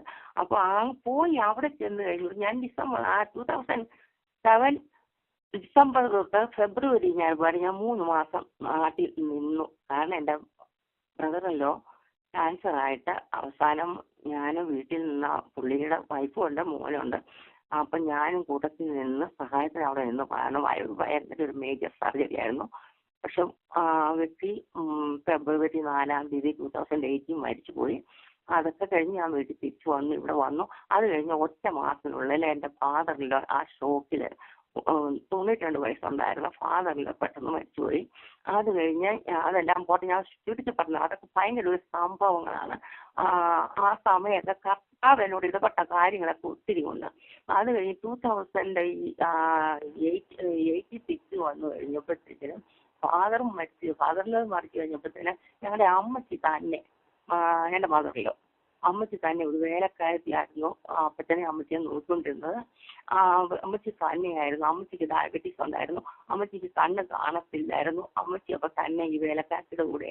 അപ്പൊ 2008 ജൂണില് അമ്മച്ചി പെട്ടെന്ന് സ്റ്റിച്ചായി. അമ്മച്ചിയെ കൊണ്ട് ജൂൺ അവസാനം അവിടെ തിരുവല്ല മെഡിക്കൽ മിഷനിൽ ICUയിൽ കൊണ്ട് അഡ്മിറ്റായി. അപ്പം ഞങ്ങൾ രണ്ടുപേരും കൂടെ പെട്ടെന്ന് ഇവിടെ നിന്നും പോയി. അപ്പോൾ അത് അമ്മച്ചി ഭേദമായി. അത് അമ്മച്ചിക്ക് തിരിച്ചു വരാനായിട്ട് വീട്ടിൽ പോകണ്ട. അമ്മച്ചി അവിടെ നിന്ന് എന്ത് ചെയ്യുന്ന വീട്ടിൽ പോകണ്ട, ഞാൻ മരിച്ച് കഴിഞ്ഞിട്ടല്ല വീട്ടിൽ കൊണ്ടുപോയാൽ മതി എന്ന് പറഞ്ഞു. അപ്പോഴത്തേക്കിന് അപ്പോൾ എൻ്റെ ഹസ്ബൻഡിന് തിരിച്ചു പോകണം, എനിക്കും തിരിച്ചു വരണമല്ലോ. എനിക്ക് കൊച്ചുമക്കളുണ്ടല്ലോ ഇവിടെ. എന്നിട്ട് അവസാനം അമ്മച്ചി എന്ത് ചെയ്യുന്ന വീട്ടിൽ പോകത്തില്ല. അപ്പോൾ ഹോസ്പിറ്റലിൽ ചോദിച്ചപ്പോൾ അവരങ്ങനെ കിടത്തത്തില്ലെന്ന് പറഞ്ഞു. അപ്പോൾ പെട്ടെന്ന് ആരോ വന്നിട്ട് പറയാം, കുമ്പനാട് മെഡിക്കൽ മിഷൻ ആ ഹോസ്പിറ്റലിന്റെ പുറകിൽ ഓരോ പീപ്പിനെ നോക്കുന്ന ഒരു ഫെസിലിറ്റി അവർ 1 വർഷമായിട്ട് തുറന്നിട്ട്. അപ്പം എൻ്റെ ഹസ്ബൻഡ് പെട്ടെന്ന് പോയി. 1 മാസം കഴിഞ്ഞ്, അപ്പോൾ ജൂലൈ ആയി. ജൂലൈ അവസാനം 6 ആവുന്നു. അവിടെ പോയി അന്വേഷിച്ചപ്പോൾ നല്ല ഫെസിലിറ്റിയാണ്. അവർ പറയും നോക്കാം. അപ്പോൾ അമ്മച്ചിയെ തന്നെ അവിടെ നിർത്തിയേച്ച് പോരാനായിട്ട് ഞങ്ങൾക്കൊരു പ്രയാസം. അവിടെ ആൾക്കാർ പറഞ്ഞു ആരും നിൽക്കുമൊന്നും വേണ്ട, ഞങ്ങൾ നോക്കിക്കോളാം എന്ന് പറഞ്ഞു. അപ്പോഴത്തേനും ഞാൻ അങ്ങ് ഡിസൈഡ് ചെയ്തു, എൻ്റെ ഹസ്ബൻഡും കൂടെ അഗ്രി ചെയ്ത് ഞാൻ അവിടെ നിൽക്കാമെന്ന്. ഒരു മുറിയിൽ ഞാനും അമ്മച്ചിയും കൂടെ 7 മാസം കുമ്പനാട്ട് മെഡിക്കൽ മിഷന്റെ ആ ഫെസിലിറ്റി നിൽക്കുന്നു. ആ സമയം കർത്താവ് എന്നെ ഭയങ്കരമായിട്ട് ഇടപെടാൻ തുടങ്ങി. എനിക്കറിയാം പരിശുദ്ധാത്മാവ് എന്നോട് സംസാരിക്കും. ഞാൻ അഹങ്കാരിയാണ്. എല്ലാം ആണേലും അവിടെ വെച്ചുവാണേലും എനിക്ക് ആഡംബരത്തിനൊന്നും കുറവില്ല, എൻ്റെ വസ്ത്രധാരണത്തിനൊന്നും വലിയ കുറവൊന്നുമില്ല. കർത്താവ് എന്നോട് ഇടപെടുന്നു. ചിലപ്പോൾ ഹോളി സ്പിരിറ്റ് എൻ്റെ ദേഹത്തോട്ട് ഇങ്ങനെ ഒരുമാതിരി കുളിരോടെ വരും. അപ്പം ഞാൻ ചില പാട്ടൊക്കെ അങ്ങ് പാടും. അപ്പൊ ഓർത്തോളം ഞാൻ പാപിയാണ്, എന്നാൽ കർത്താവിന് എന്നെ ആവശ്യമുണ്ടായിരുന്ന ആ കാര്യങ്ങളിലൊക്കെ കൂടെ പോയാലും പെട്ടെന്ന് ഞാൻ അവിടെ നിന്നോട് വചനം പാടിക്കുക. ഞാൻ തന്നെയല്ലേ ഉള്ളൂ, അമ്മച്ചി വയ്യാതെ കിടക്കുന്നു. അപ്പൊ ഞാൻ അവിടെ നിന്ന് ആദ്യമായിട്ട് വചനം വായിക്കാൻ തുടങ്ങി. വചനം വായിക്കാൻ തുടങ്ങിയപ്പോഴത്തേക്കിന് വചനം വായിക്കണമെന്ന് വലിയൊരു താല്പര്യമൊക്കെ വന്നു. അപ്പോൾ ഇടയ്ക്കിടയ്ക്ക് അവിടെയൊക്കെ വെളിയിലുള്ളവരൊക്കെ എന്നോട് ചോദിച്ചു, ആ നേഴ്സസും ഒക്കെ ചോദിച്ചു, ആന്റി ഇവിടെ എന്നാടുക്കോ ഇതിനകത്ത് തന്നെ ഇരുന്നുള്ളൂ, വല്ല സ്വന്തക്കാരുടെ അടുക്കലൊക്കെ പോയി കൂടെയായോ? അമ്മച്ചിയെ ഞങ്ങൾ നോക്കി. ഞാനെന്നാലും ഒന്നും പോകത്തൊന്നുമില്ല. ഇനി ഷോർട്ടായിട്ട് ഞാൻ പറയാം, എൻ്റെ അമ്മച്ചിയും 2009 ഫെബ്രുവരി 10 മരിക്കുന്നു. മരിച്ചു കഴിഞ്ഞാൽ അത് കഴിഞ്ഞാണ് അമ്മച്ചിയുടെ അടക്കത്തിന് ഹസ്ബൻഡ് എല്ലാവരും വന്നിട്ടുണ്ടായിരുന്നു. അടക്കമെല്ലാം കഴിഞ്ഞ് ഞാൻ തിരിച്ചു പോകും. അവിടെ ഇരിക്കുമ്പോ തന്നെ കർത്താവിനോട് ചിലതൊക്കെ പറയും, നീ ഇന്ന തീയതിയിൽ ഇവിടുന്ന് തിരിച്ചു പോകും, ഇന്ന പല കാര്യങ്ങൾ. അപ്പൊ ഞാൻ ഓർക്കടാ ഇതെന്തോന്നാടാ ഞാൻ ചില നേഴ്സസൊക്കെ വരുമ്പോ ഞാൻ പറയും, ഞാൻ ഇത്രാം തീയതി ഇവിടുന്ന് തിരിച്ചു നാടും. അപ്പൊ എന്നാ സിസ്റ്ററിനോട് ആര് പറഞ്ഞത്? കർത്താവിനോട്. ഞാൻ കർത്താവിനോട് ഇടപെടുന്നതാ. അതുപോലെ കറക്റ്റായിട്ട് ഞാനൊരു തീയതി പറഞ്ഞു. എൻ്റെ ഹസ്ബൻഡിനെ അറിയത്തില്ല ഞാനങ്ങനെ പറഞ്ഞിട്ടുണ്ടെന്ന്. ഹസ്ബൻഡ് അമ്മച്ചിയുടെ അടക്കത്തിനും അമ്മച്ചി മരിക്കുന്നതിന്റെ വെളുപ്പിനെയാണ് വരുന്നത് തന്നെ. എനിക്ക് റിട്ടയർഡായിട്ടുള്ള ടിക്കറ്റ് എടുത്തുകൊണ്ട് വന്നിരിക്കുന്നത് ഫെബ്രുവരി 22 ഞാൻ അവരോട് പറയുന്നത് ഫെബ്രുവരി 22 ഞാൻ ഈ സ്ഥലം വിട്ട് പോകും, ഞാൻ തിരിച്ചമ്മരിക്കും. അപ്പൊ അങ്ങനെയൊക്കെ കർത്താവിടെ വിട്ട് അപ്പൊ തിരിച്ച് ഞാൻ ഇവിടെ വന്നപ്പോഴത്തേക്കും അപ്പൊ ഓർക്കണം 2009 അപ്പോഴിവിടെ വന്നു കഴിഞ്ഞ് രാത്രിയിൽ എന്നോട് ഓരോ സ്വപ്നങ്ങള് ദർശനങ്ങള് പലത് പറയും. അങ്ങനെ ഇരിക്കുമ്പോ ഞാൻ എൻ്റെ കൂട്ടുകാരത്തി പറഞ്ഞു, prayer line, Boston prayer line കേട്ട് നമുക്ക് വചനം പഠിക്കാമെന്നും. ഞാൻ ആദ്യം പറഞ്ഞു, സാരമില്ല നീ കയറി, ഞാൻ ഇപ്പൊ കയറുന്നില്ല. അത് കഴിഞ്ഞിട്ട് ഞങ്ങൾ ഇടയ്ക്കിടയ്ക്ക് ഞാനും കയറാൻ തുടങ്ങി വചനം പഠിക്കാൻ. അപ്പം ബോസ്റ്റൺ 25 എല്ലാവർക്കും അറിയാവുന്നില്ല. അവിടെ കയറി വചനം പഠിക്കാനായിട്ട് വല്ലപ്പോഴും ഒക്കെ കയറും, കേൾക്കും, വചനം കേൾക്കും. അങ്ങനെ ഇരുന്നപ്പോഴത്തേക്കിന് ഞാൻ എന്നിട്ടും എൻ്റെ ഈ പാപ സ്വഭാവങ്ങളിൽ നിന്ന് അങ്ങോട്ട് മാറുന്നില്ല. ഭയങ്കര അഹങ്കാരമാണ്, ലഹളമാണ്, എല്ലാം എനിക്കുണ്ടെന്ന് ഓർത്തോണം. മഹാപാപിയാന്ന് ഓർത്തോണം. ഞാന് ഈ പാപിയിൽ ഒന്നാമത്തെ എന്നെയാണ് ഈ കർത്താവ് തൊട്ടിരിക്കുന്നതെന്ന് ഓർത്തോണം. ഇതൊക്കെ ഞാനൊരു ഒക്ടോബറിൽ ഞങ്ങളുടെ ബേസ്മെന്റിലോട്ട് ഇറങ്ങുകയാണ്. എൻ്റെ കയ്യിലൊരു പാത്രമുണ്ട്. ഞാൻ എപ്പോഴും ഇച്ചിരി സ്പീഡിലാണ് നടക്കുന്നത്. സ്പീഡിൽ നടക്കുമ്പോഴത്തേനെ എൻ്റെ ഭർത്താവ്, നീ ഒന്ന് അടങ്ങി ഒതുങ്ങി നടക്കുക, ഇത്രയൊക്കെ പ്രായമായി, ഇനി കൊച്ചുപിള്ളാരെ പോലെ ഇങ്ങനെ ഓടി നടന്നാൽ എങ്ങനെയാണ്? ആ അടിയിലത്തെ സ്റ്റെപ്പ് ഇറങ്ങി താഴോട്ട് പോയപ്പോൾ എൻ്റെ അടിയിലത്തെ സ്റ്റെപ്പ് ഞാനോർത്ത് ഞാൻ താഴെ ചെന്നു. പക്ഷെ അടിയിലത്തെ സ്റ്റെപ്പായെന്ന് പറഞ്ഞ് ഞാൻ കാലെടുത്ത് വെക്കുകയും 2 പേല് ചടച്ച് പൊട്ടിച്ച് അങ്ങോട്ട് താഴോട്ട് അങ്ങ് വീണു. അപ്പൊ എൻ്റെ മുട്ട് രണ്ടും മെനിസ്കസ് 2 മുട്ടും അങ്ങ് ടയറായി. അപ്പൊ നോർത്തോളം കർത്താവിന് എന്നെ പിടിച്ചു വെക്കാനായിട്ട് മാർഗമൊന്നുമില്ലാന്ന് എനിക്ക് തോന്നി. അതുകൊണ്ട് എന്നെ വീണ്ടും കുറച്ച് നേരം അടക്കി ഇരുത്താനായിട്ട് കർത്താവ് തുടങ്ങിയെന്ന ചെറിയ പരിശോധന എനിക്ക് പിന്നീട് എനിക്ക് ഇതൊക്കെ മനസ്സിലാകുന്നു. അത് കഴിഞ്ഞിട്ട് എനിക്ക് ഒട്ടും നടക്കാൻ വയ്യ. എൻ്റെ മുട്ടിന് ഡിസംബർ ആദ്യമേ ഒരെണ്ണത്തിന് സ്റ്റെയർ ചെയ്തു. അത് ചെയ്ത് എന്നിട്ട് അത് ശീലാകത്തില്ല. അതിന് മറ്റേ മുട്ടിനും 1 മാസം കഴിഞ്ഞപ്പോഴത്തേക്കിന് സർജറി ചെയ്തു. ഈ സമയമല്ല എനിക്ക് ഒത്തിരി കോർട്ടിസ് തരുന്നുണ്ട്. സർജറി ചെയ്ത് രണ്ടാമത്തേത് സർജറി ചെയ്ത് കഴിഞ്ഞപ്പോഴത്തേക്കിന് 5 ദിവസത്തിന് മുമ്പേ എനിക്ക് മുട്ടിന് ഭയങ്കര വേദന. അതിനകത്ത് ഫ്ലൂയിഡ് നീര്, ഭയങ്കര നീര്. അപ്പോഴത്തേക്കിന് ഡോക്ടറിന്റെ അടുത്ത് വീണ്ടും 4ാം മുഖം പിന്നെ പോയി അവിടെ നിന്നിട്ട് ഒരുമാതിരി ഫ്ലൂയിഡ് വലിച്ചത് എടുത്തേച്ച് സിറിഞ്ചിയുടെ കൊണ്ട് എടുത്തേച്ച് കോർട്ടിസോൺ കുത്തിടും. അങ്ങനെ ചുരുക്കി പറഞ്ഞാല് സമയമൊക്കെ എനിക്ക് വലിയ പേടിയൊന്നുമില്ല. എന്നാലും ഞാൻ ദൈവത്തോട് പ്രാർത്ഥനയും വചനം കേൾക്കും, ഇടയ്ക്കിടയ്ക്കൊക്കെ കേൾക്കും. അങ്ങനെ പോകും. എല്ലാ ആഴ്ചയിലും ഡോക്ടറിന്റെ അടുക്ക പോയി എൻ്റെ കാലിന്റെ മുട്ടിന്റെ കാര്യം അവസാനം ചുരുക്കം പറഞ്ഞാൽ ആ 2010 ഒക്ടോബർ വരെ പെയിൻ മാനേജ്മെന്റുമായിട്ട് ഡോക്ടറെ കാണാൻ എല്ലാം പോകും. ആള് ചെന്നേച്ച് അവിടെ ചെല്ലുമ്പോഴത്തേന് ഈ അൾട്രാസൗണ്ട് മാതിരി ചെയ്തേച്ച് ഫ്ലൂയിഡ് എടുക്കും, കൊട്ടി വെക്കും. ഞാൻ അവസാനം വീൽ ചെയർ വരെ കയറി ഒന്ന് പറയാം. വീൽ ചെയറിലും അവസാനം കെയിനയിൽ നടക്കാൻ തുടങ്ങി. അപ്പോഴത്തേനും അവസാനം സെപ്റ്റംബർ അവസാനം ഞാൻ ചെല്ലുമ്പോൾ അങ്ങനെ എൻ്റെ 2 മുട്ടും റീപ്ലേസ് ചെയ്യണമെന്ന്, അല്ലാതെ നിനക്ക് ഹീലാകത്തില്ലെന്ന്.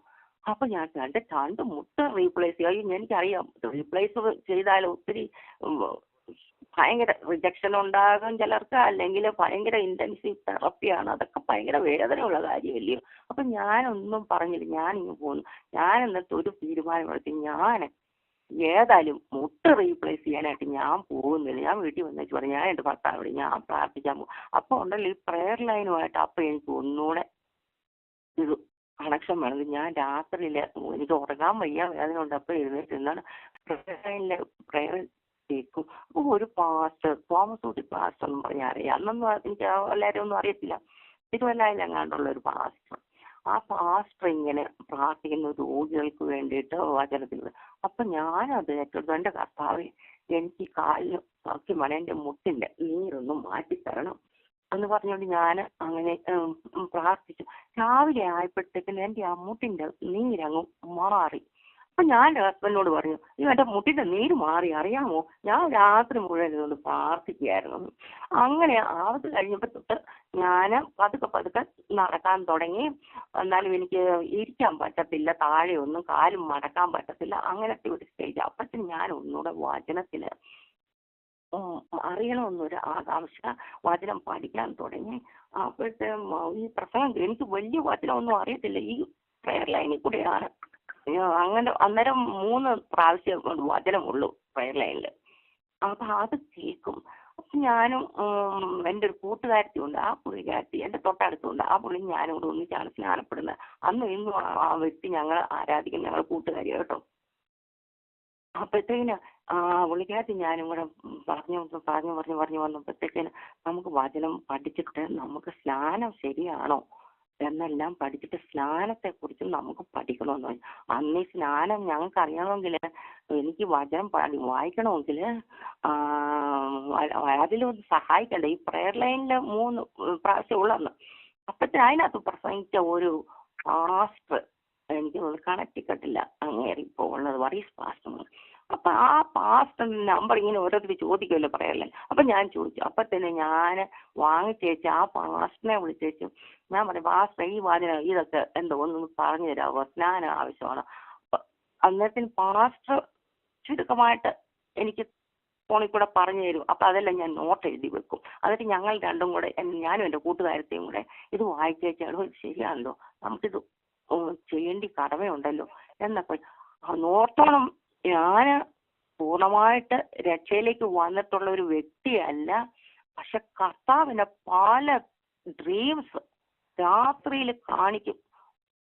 പല സന്ദർഭങ്ങളിൽ ഞാൻ വെള്ളത്തിൽ കൂടെ കടക്കാൻ പോകും, ബോട്ടെ പോകും, വള്ളത്തെ പോകും, പക്ഷെ ഞാൻ അക്കരെ കടക്കത്തില്ല. എല്ലാം ഭയങ്കര നല്ല ഡ്രീംസ്. സ്നാനത്ത് അന്നൊന്നും എനിക്ക് അത്രയും പൂർണ്ണമായിട്ട് അറിയത്തില്ല ഈ വചനം. അങ്ങനെ അത് കഴിഞ്ഞേച്ച് അവസാനം അത് അങ്ങനെ തീരുമാനിച്ചുകൊണ്ട് ഇരിക്കുന്നതിന് തൊട്ട് വീണ്ടും കർത്താവ് വേറെ വിധത്തില് സ്നാനം താരോലിലെ പനിനീർ പുഷ്പമെന്ന്. അപ്പൊ അങ്ങനെ ഞാൻ ഭയങ്കരമായിട്ടൊരു പ്രാർത്ഥന ചെയ്തുകൊണ്ടിരിക്കുക.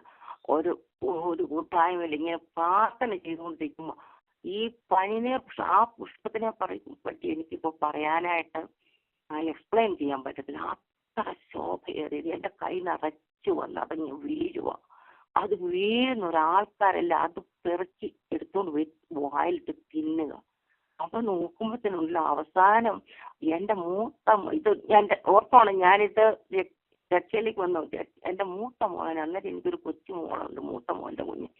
അവളെയും കൊണ്ട് വന്നേച്ച് ഈ ആൾപ്പിടിച്ച്, മമ്മി ഇതെന്തോന്നായി കാണിക്കുന്ന, മമ്മി ഈ ആൾക്കാരുടെ മധ്യം നോക്കി പ്രാർത്ഥിക്കുന്ന എന്തോന്ന്, കയ്യിലെന്തോന്ന ഈ വീഴുന്നത്. എന്നിട്ട് അവനും എടുത്തുകൊണ്ട് പോകുന്നതായിട്ട് ഞാൻ കാണുന്നു. അപ്പൊ ഞാൻ കർത്താവ് ഇതെന്തോന്നാ ഇങ്ങനെ കളിച്ചു. അത് കഴിഞ്ഞ് വെച്ച് വേറൊരു ദിവസം എന്റെ ഡ്രീംസിൽ കാണിക്കണം. വളരെ എന്റെ കണ്ണെത്താത്ത ദൂരത്തില് ഒരു വലിയ കൂട്ടം ആൾക്കാരെന്ന് ഞാൻ പറയത്തില്ല, പക്ഷെ എന്റെ കണ്ണത്തത്തില് വെള്ള നമ്മുടെ പണ്ടത്തെ തുമ്പപ്പൂ ആരേലും ഓർക്കുന്നുണ്ടോ? ഏഞ്ചൽസ് പോലിരിക്കുന്നത് അങ്ങനെ എനിക്കറിയാം തുമ്പപ്പൂന്ന് കണ്ടിട്ടുള്ളായിരിക്കും, ചിലരൊക്കെ കാണുമല്ലോ.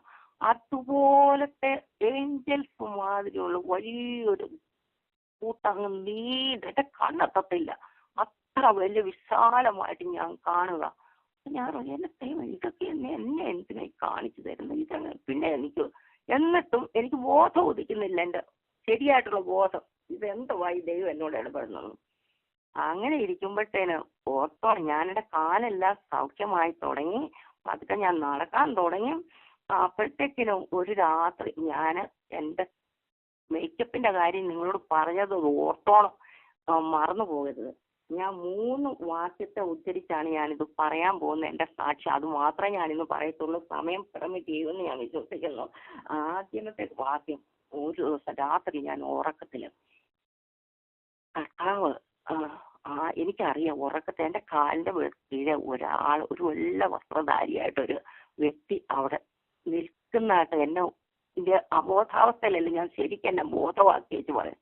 എന്നോട് മലയാളത്തിൽ പറയുന്നു, തലയിൽ ഇനി കറുപ്പ് തുടരുന്നത്. ഞാൻ മേക്കപ്പ് തലയിൽ ഡൈ അടിക്കുന്ന പേഴ്സണായിരുന്നു ഓർത്തോണം. ഇന്ന് കർത്താവിൽ സ്തോത്രം, ഇന്ന് ഞാനത് ആരെയും കുറ്റം പറയുമല്ല, തലയിൽ ഇനി കറുപ്പ് തുടരുതെന്ന്. അപ്പൊ ഞാൻ ഓർത്തു, എന്തോ എഗെയിൻ റിപ്പീറ്റഡ് ആയിട്ട് ആ വ്യക്തി ആര് തന്നെയാണെന്ന് നിങ്ങൾ ഊഹിച്ചു എന്നോട് പറയുന്നു മലയാളത്തിൽ, തലയിൽ ഇനിയും കറുപ്പ് തുടരുത്.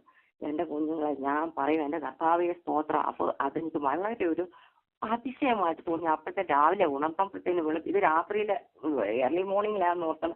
അതും പെട്ടെന്ന് ഞാൻ എന്റെ ഹസ്ബൻഡിനോട് എഴുന്നേറ്റപ്പോൾ ഞാൻ പറഞ്ഞു, രാത്രി എന്നോട് ഒരാളിങ്ങനെ സംസാരിച്ചു, തലയിൽ ഇനി കറുപ്പ് തുടരാമെന്നും. അപ്പൊ എന്റെ ഹസ്ബൻഡ് കളിയാക്കി, ചുമ്മാതെ നീ അതും ഇതൊക്കെ പറയാം. ഓർത്തോണെ, എന്റെ തലയ്ക്ക് ആകെപ്പാടെ കറുപ്പെന്നും വെളുപ്പെന്ന് പറഞ്ഞാൽ എന്റെ ഫ്രണ്ടിൽ ഇച്ചിരി നരയുള്ള അന്നേരത്ത് എനിക്ക് വളരെ തീരെ നരയില്ലാത്ത ഒരു വ്യക്തിയായിരുന്നു. അപ്പൊ ഞാനത് സ്റ്റൈലിന് വേണ്ടിയിട്ട് കറുപ്പടിക്കുന്ന ഓർത്തോണം. അപ്പോഴത്തേന് ഞാൻ അയ്യോ ഇങ്ങനെ, അപ്പോഴത്തെ എന്റെ മനസ്സിനകത്തൊരു ഭയങ്കര പേടി. എന്റെ ഹസ്ബൻഡ് പറഞ്ഞു, നീ പെട്ടിക്കൊടി, നീ സാരമില്ല, നീ പോയി പെട്ടിക്കൊടി എന്ന് പറഞ്ഞു. അപ്പൊ ഞാൻ ആ ബാത്റൂമിൽ ചെല്ലുമ്പോഴത്തേന് എന്റെ പെട്ടെന്ന് ഇതെനിക്ക് ഓർമ്മ വരും, തലയിൽ ഇനി കറുപ്പ് തുടരുന്നു. അപ്പൊ ഞാനത് അവിടെ വെച്ചേക്ക് തിരിച്ചിങ്ങോട്ട് പോരും. അത് കഴിഞ്ഞപ്പോഴത്തേക്കിന് കർത്താവേ സ്തോത്രം, ഈ പല പ്രാവശ്യം ഞാൻ പെരട്ടോണമെന്ന് തോന്നുന്നു. അന്നേരം എല്ലാം എന്റെ മനസ്സിൽ ഭയങ്കര ഒരു ഭയം എവിടുന്നോ വരും. അപ്പോഴത്തേക്ക് കേട്ടത് എന്തോ ആണ് പിന്നീട് ഞാൻ പറഞ്ഞില്ല, ഞാൻ 3 വചനത്തെ ഉദ്ധരിച്ചാണ് ഞാൻ എന്റെ സാക്ഷ്യം തുടങ്ങുന്നത്. ഞാൻ കേട്ട ഇത് അനുസരിക്കുന്നത് യാഗത്തെക്കാളും ശ്രദ്ധിക്കുന്നത് മുട്ടാടുകളുടെ മേധസ്സിനേക്കാളും നല്ലത്. മത്സരം ആഭിചാര ദോഷം പോലെ, സാഠ്യം നിത്യപൂജയും വിഗ്രഹാരാധനയും പോലെയാകുന്നു. അപ്പൊ എനിക്ക് അറിയത്തില്ല ഈ വചനം ഇതെന്തോടാ, അനുസരിക്കുന്ന യാഗത്തെക്കാളും ശ്രദ്ധിക്കുന്ന മുട്ടാടുകളെ മേൽ. പിന്നീട് ഞാൻ അതൊക്കെ കണ്ടുപിടിച്ച് പലരോടും ചോദിച്ചു. 1 സമൂഹം 15:22 അത് ഞാൻ വായിച്ചു, കണ്ടുപിടിച്ചു. യഹോവയുടെ കൽപ്പന അനുസരിക്കുന്ന പോലെ ഹോമയാഗങ്ങളും ഹനനയാഗങ്ങളും യഹോവയ്ക്ക് പ്രസാദമാകുമോ? ഇതനുസരിക്കുന്ന യാഗത്തെക്കാളും ശ്രദ്ധിക്കുന്ന മുട്ടാടുകളുടെ മേധസ്സിനേക്കാളും നല്ലതെന്ന്. അപ്പോഴത്തെ കർത്താവെ ഞാൻ അനുസരിക്കണമെന്നാണല്ലോ ഇതിനകത്ത്. അപ്പൊ ഞാൻ മനസ്സിലാക്കി, കർത്താവേ എന്റെ ദൈവമേ, അനുസരണം അതാണല്ലോ ദൈവത്തിന് ഏറ്റവും അത്യുത്തമം. നമ്മുടെ യേശു ക്രിസ്തു, കർത്താവായ യേശു ക്രിസ്തു പോലും അനുസരണം പഠിച്ചു. കർത്താവായ യേശു ദൈവമാണ്, എന്നാൽ മനുഷ്യനായി വന്നപ്പോൾ അവൻ വലിയ ഒരു പഠനമായിരുന്നു. കർത്താവ് പോലെ അനുസരണം പഠിച്ച് തികഞ്ഞു എന്ന് വചനം പറയുന്നു. അത് എബ്രായർ 5:8 പുത്രനെങ്കിലും താൻ അനുഭവിച്ച കഷ്ടങ്ങളാൽ അനുസരണം പഠിച്ച് തികഞ്ഞവനായി തന്നെ അനുസരിക്കുന്ന ഏവർക്കും നിത്യരക്ഷയുടെ കാരണഭൂതനായി തീർന്നു. എന്റെ മക്കളെ, പിന്നീടുള്ള എന്റെ ഈ മേക്കപ്പ്, ഈ തലയിലെ ഇത് കാത്തുവെച്ചു. അത് കഴിഞ്ഞപ്പോഴത്തേക്കിന് എന്നെ കർത്താവ്, നിങ്ങൾ വിശ്വസിക്കത്തില്ല, പല ദൈവമക്കൾക്ക് ഇത് അനുഭവം ഉള്ളവരാണ്, എന്റെ ചെറുപ്പം മുതലുള്ള തെറ്റുകള്, എന്റെ പാപ സ്വഭാവങ്ങള് എല്ലാം ഒരു വലിയൊരു സ്ക്രീൻ പോലെ ഓരോ സമയങ്ങളിൽ ഒന്നുകിൽ ഉറക്കത്തിലായിരിക്കും വെളിപ്പെടുത്തുന്ന, അല്ലെങ്കിൽ ഞാൻ ഡ്രൈവ് ചെയ്യുമ്പോഴായിരിക്കും. അല്ലെങ്കിൽ എൻ്റെ മനസ്സിൽ പെട്ടെന്ന് അല്ലാത്ത സമയത്ത് ഇതെല്ലാം ഒരു വലിയ സ്ക്രീൻ പോലെ ഇങ്ങനെ മാറി മാറി മാറി കാണിച്ചുകൊണ്ടിരുന്നു. പരിശുദ്ധാത്മാവ് എന്നിൽ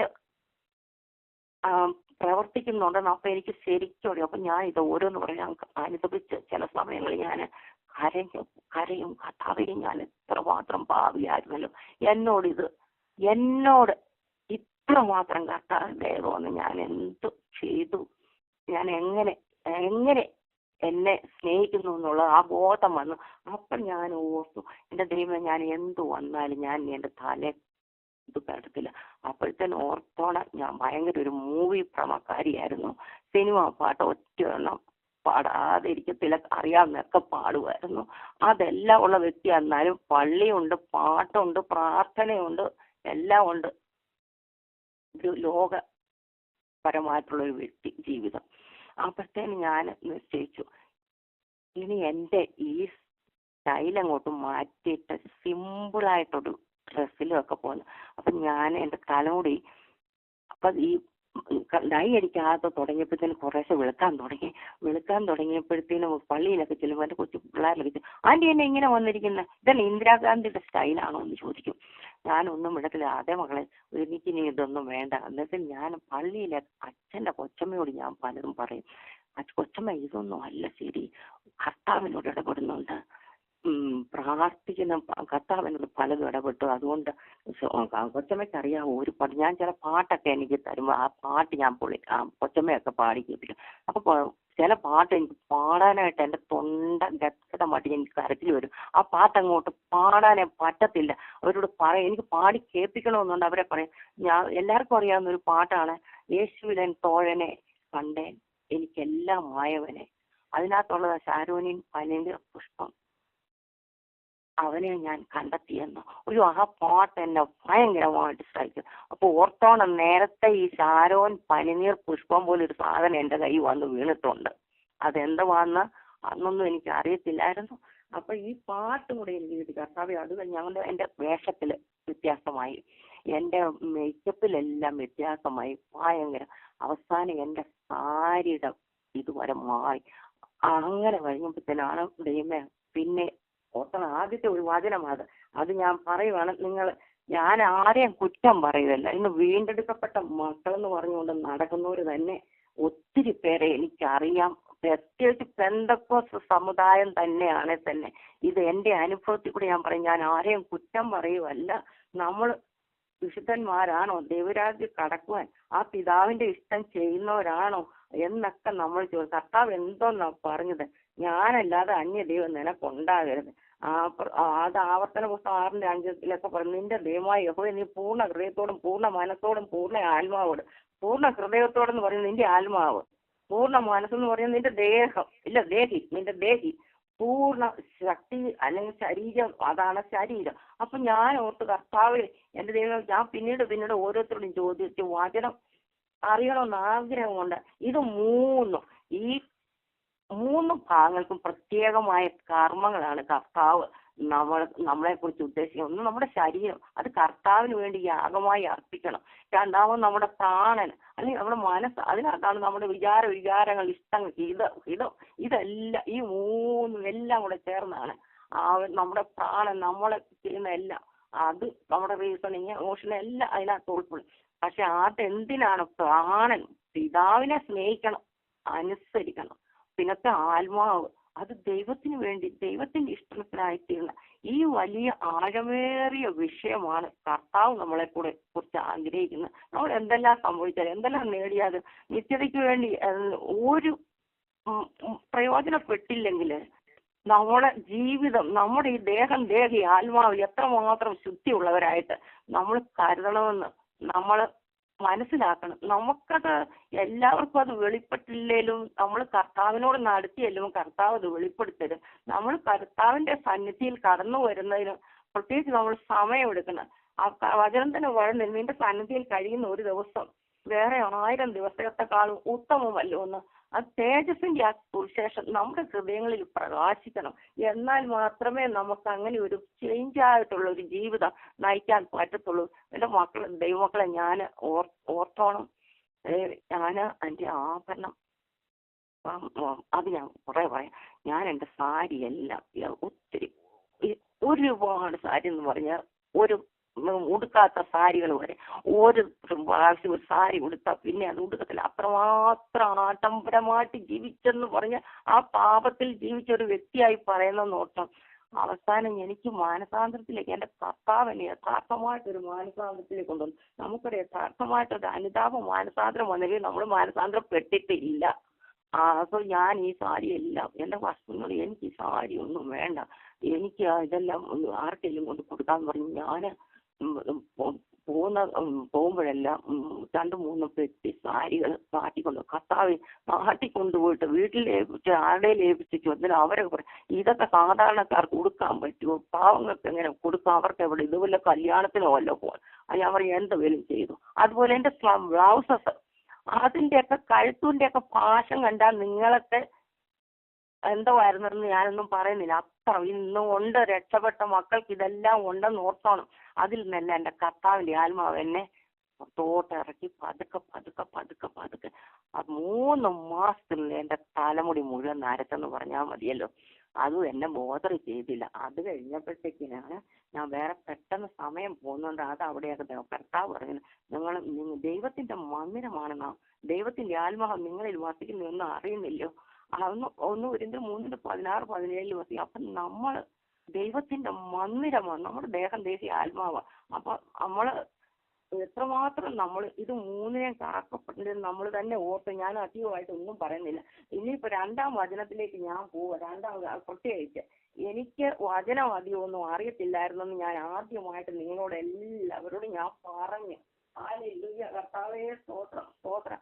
ഞാൻ ആദ്യമായിട്ട് ഞാൻ സ്നാനപ്പെടാനായിട്ട് തീരുമാനിച്ചത് 2011 മെയ് 3 ഞാനും എൻ്റെ കൂട്ടുകാരിയും കൂടെ സ്നാനപ്പെട്ട് കഴിഞ്ഞപ്പോഴത്തേക്കിന് ഒത്തിരി പാവങ്ങളെല്ലാം ഞാൻ കർത്താവിനോട് ഏറ്റു പറഞ്ഞേച്ചാണ് മാനസാന്തരത്തിലേക്ക് വന്നു കഴിഞ്ഞാണ് വചനം അറിഞ്ഞുകൊണ്ട് തന്നെയാണ് സ്നാനപ്പെട്ടത്.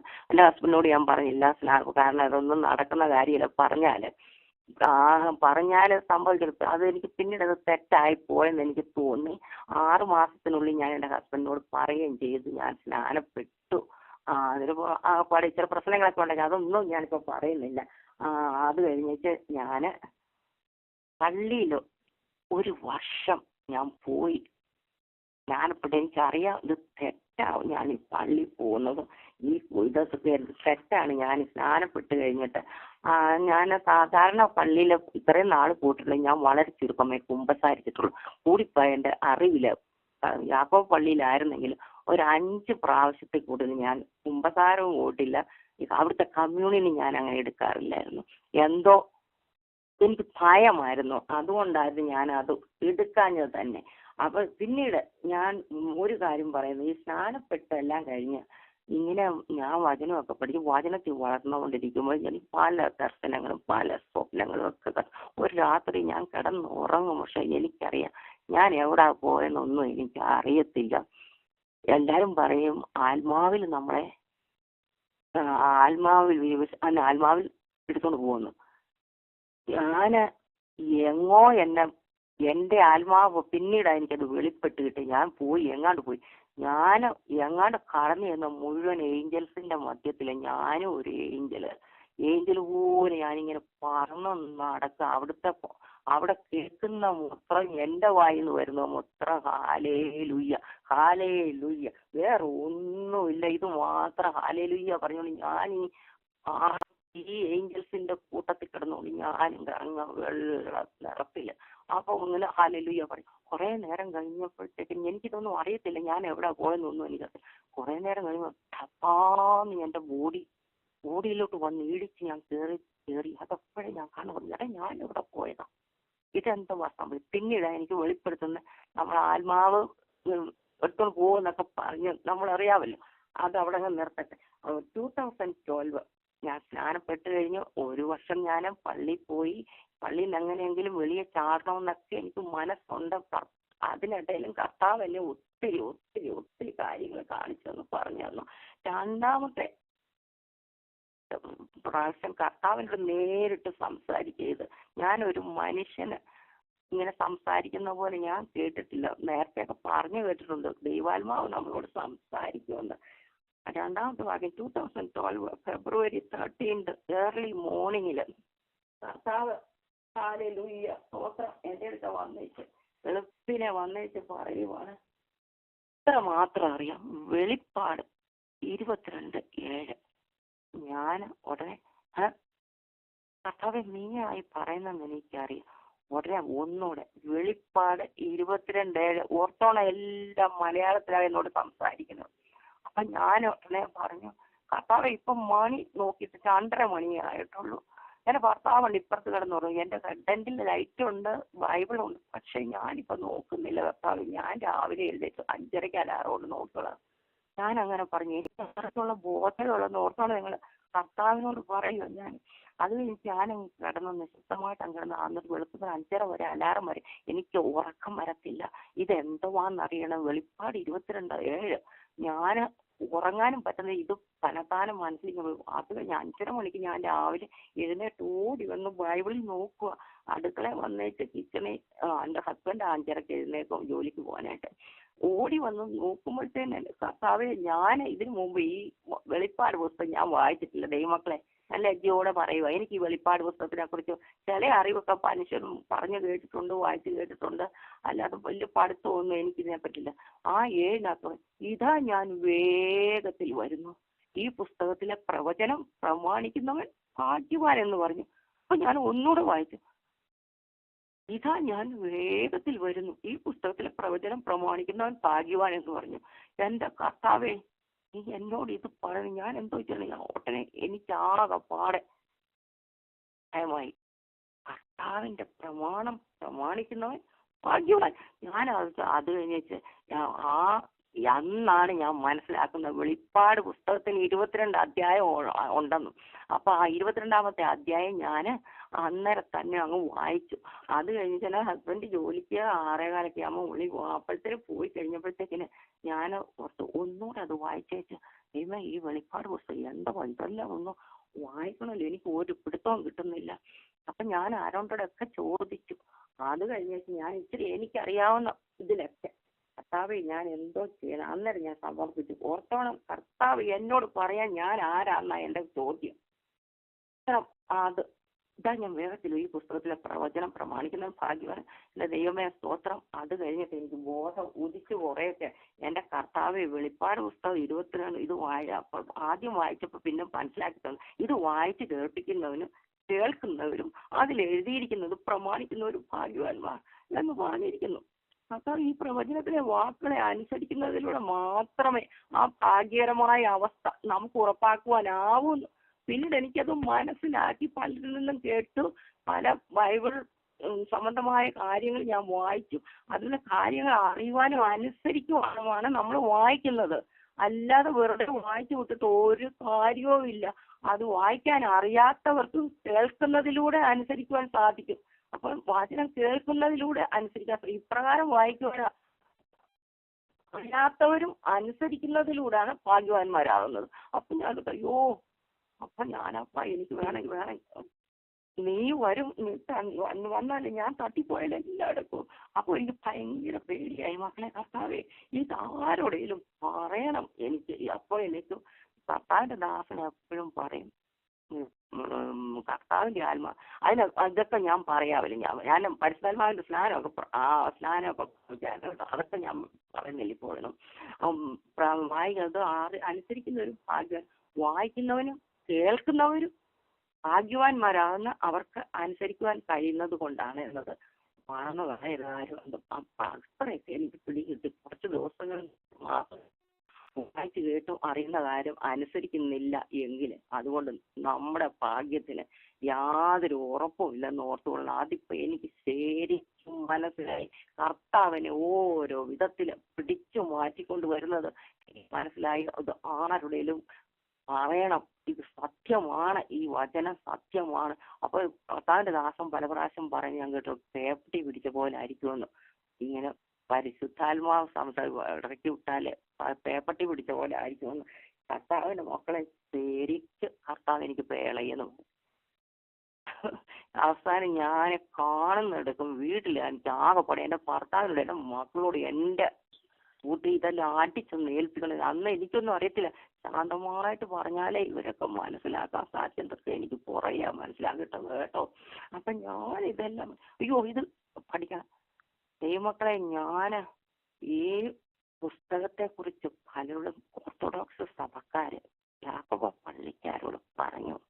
അപ്പൊ എനിക്ക് ആരെങ്കിലും എന്നെ ഫോണെ വിളിച്ചാലും ഞാനപ്പോഴത്തേനും വചനമാണ് പറയുന്നത്. ഈ ദൈവവചനം അറിയണം, നമ്മൾ രക്ഷപ്പെടണം, അല്ലെങ്കിൽ നിത്യ തീയാണ്, നിത്യ നരകമാണ് മനസ്സിലാക്കണം, അല്ലെങ്കിൽ തെറ്റോ.